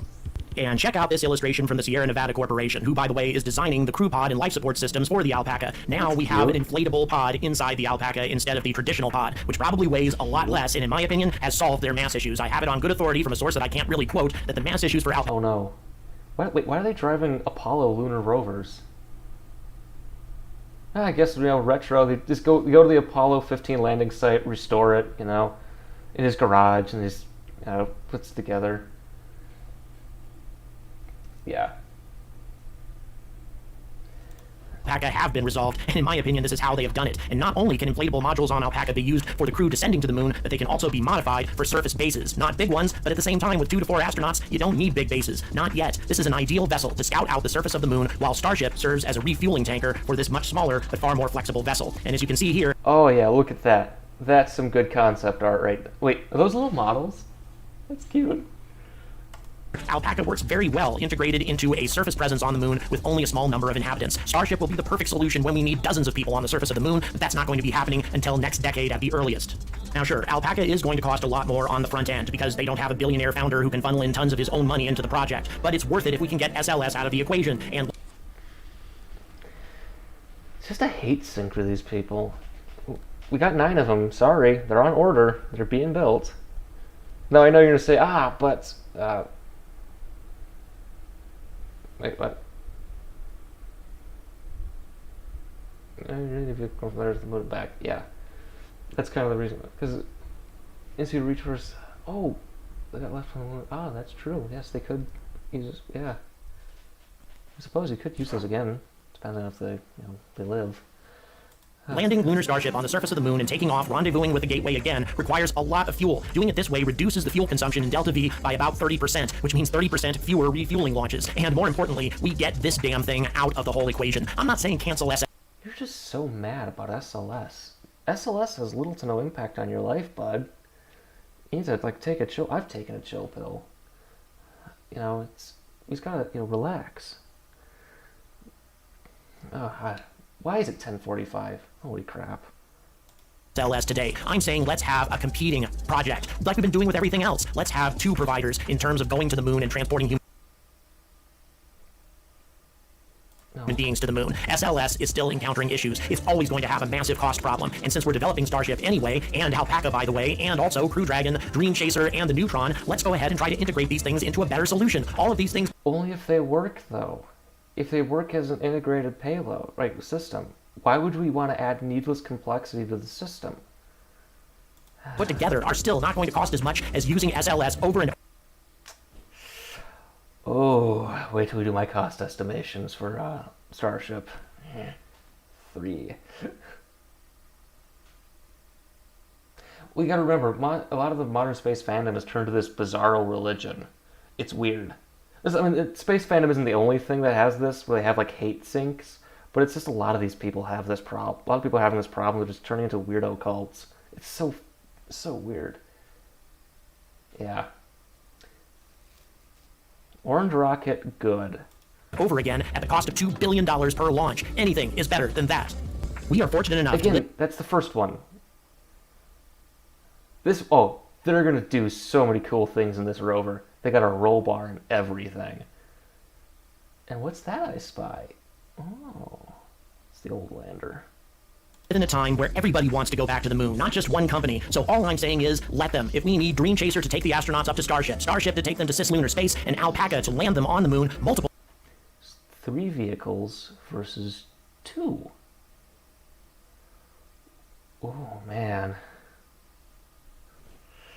And yes, yes. So, for an update on schedule, since we're about to...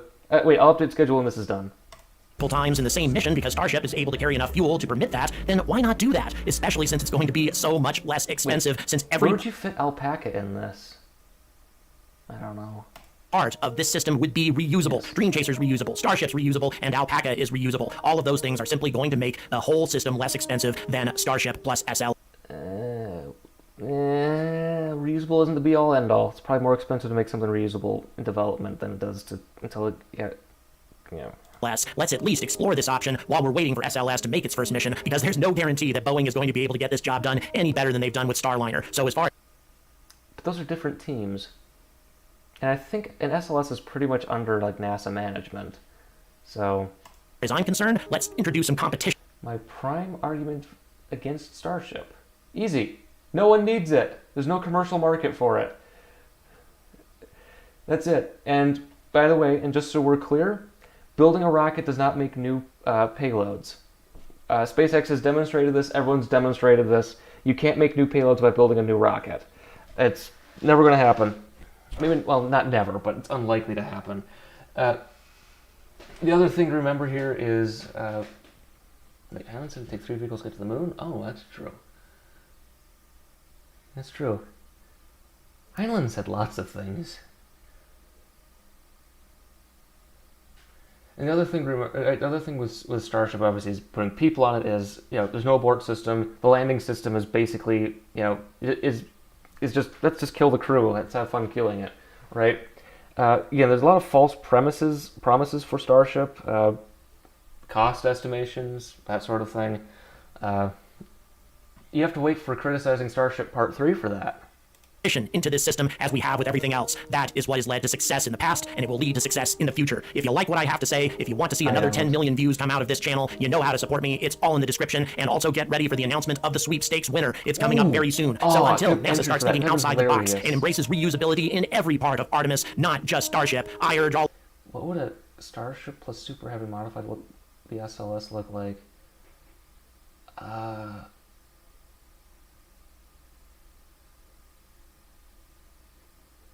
It'll look really weird.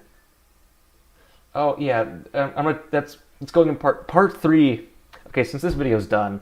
Okay, so because I'm gonna end this at 11 p.m. for me, so 10 more minutes of this. Let's just close this out. Wait, let's get the hot fire in the background while we do this.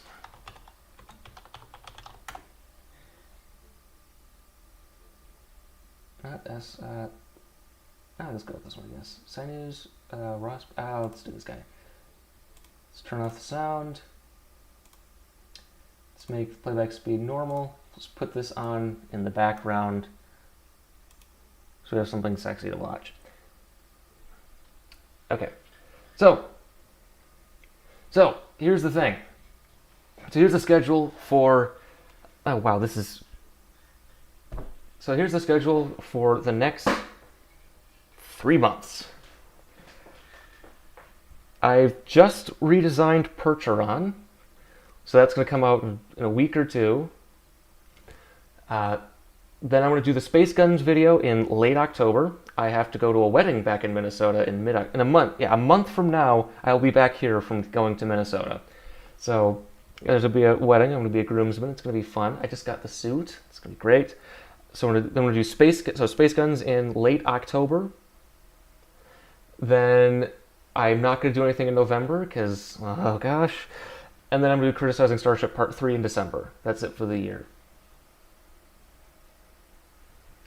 So, yes, I will be doing... That's the schedule. I've said it, but I know if I say it, it's going to change, but, well, moon-based astronomy. The problem is you got to launch stuff to the moon for that to work. That's the biggest problem is space is hard. Another thing is, you gotta remember the big benefit of ground-based astronomy is if it breaks, I can fix it. Right? Oh, look at that combustion. Ooh, yeah.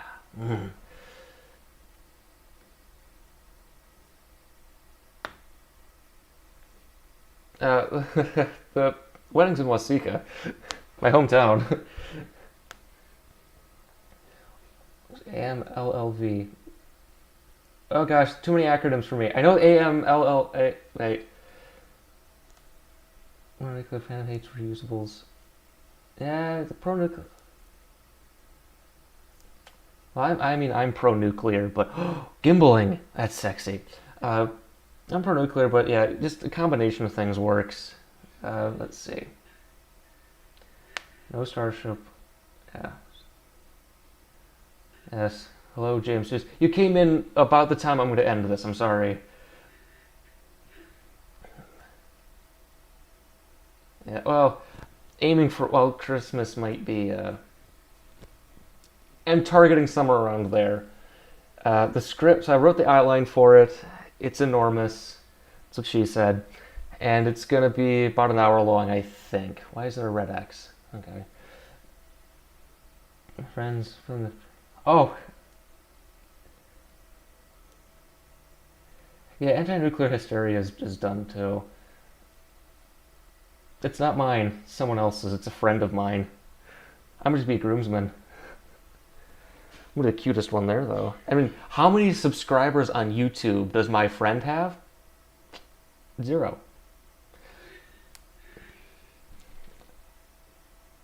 Oh, look at those mock diamonds there. Oh, I love me some combustion. Ooh, that's sexy. And those are the hydrogen tanks that they use to fuel it. It's great. Yeah, it's a weird dichotomy you see. For some reason, people think nuclear is like evil and it's going to kill you. It's not.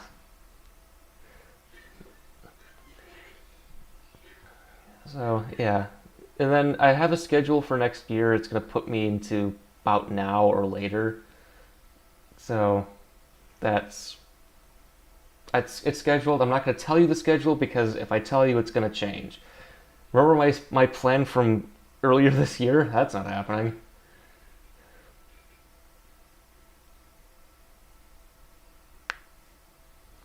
Just look at this thing go. And it's gonna do this. It's gonna do this in a few months. It's gonna be so exciting and sexy. I just love me some combustion.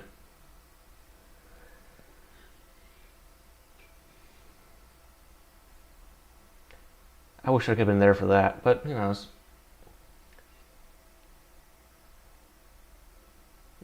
Wait, try saying what in Austria. Uh-oh. Yeah, so that's the schedule. So the only thing that will interrupt the schedule is if I die, or if I hit 1,000 subscribers by the end of the year. I'm going to do a Q&A thing, but that's about it. Oh, look at all that water vapor. Yes, I will play Realism Overhaul. I'm gonna get that all installed. So the next live stream I do is probably be January. I'll hopefully have that all working by then. I'll see if I can build an SSTO.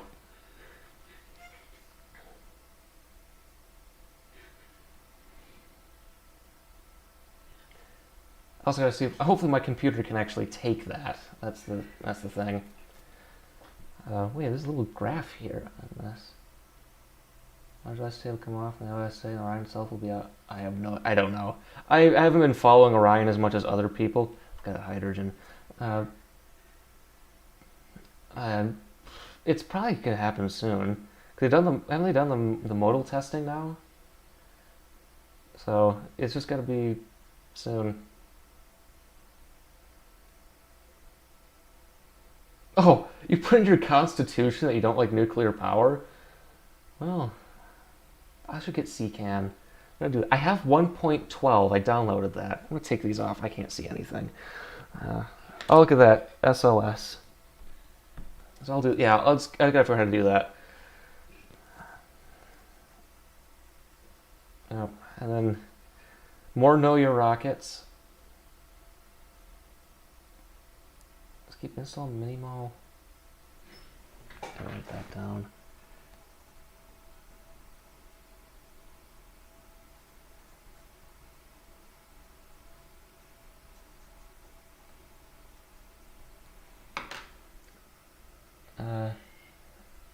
If we're planning to see Orion get stacked is... Oh, I can't see that. I'm in Alabama. Oh, good. I have 1.12, so that's good. Let's see. No separate part mods. Okay. Yeah, it's gonna take a while to get that thing installed, and obviously they want to be delicate with it. But hey, I've seen the launch stage adapter in person. I've seen the ICPS in person, so that's exciting. Wasn't Dart delayed? I thought it was delayed.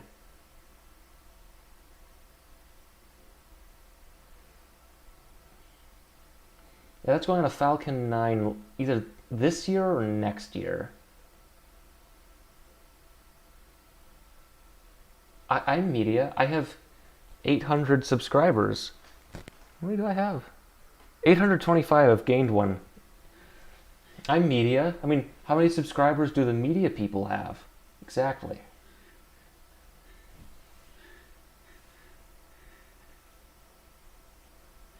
Okay, so I will use CCAN. I'll try it out and then next year.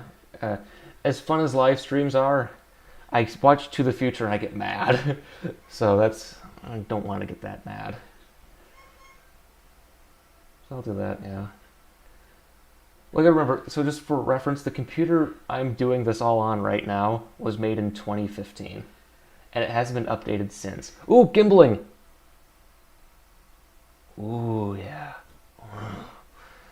Oh, my God. Niche internet, yeah. There we go, that's what I am. I am the criticizing Starship guy, apparently. Just look at that. See, that's evidence of geoengineering. See, they're putting stuff in that water to turn the friggin' frogs gay. That's how they're doing it.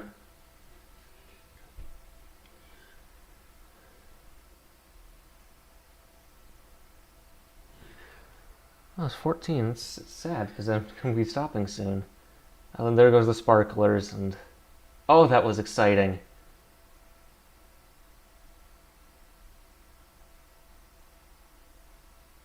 Oh, that's exciting.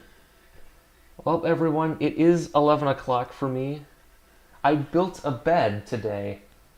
I don't have any of the furnishings for it because I'm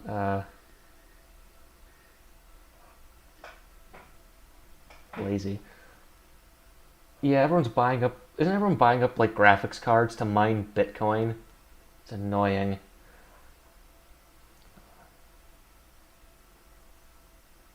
That's true.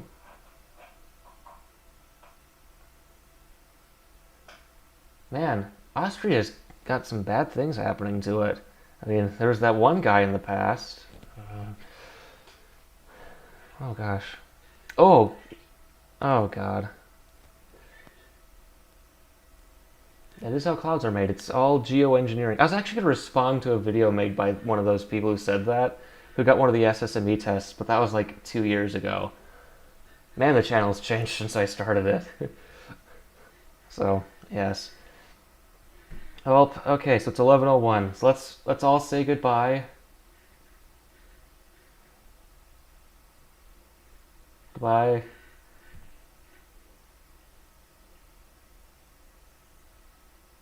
Spelling is for peasants. I couldn't spell engineer until I was in high school.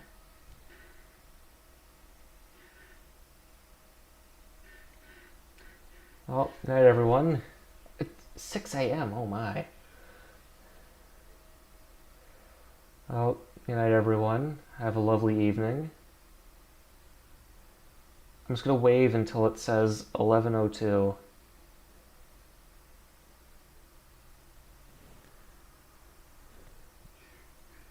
Evening.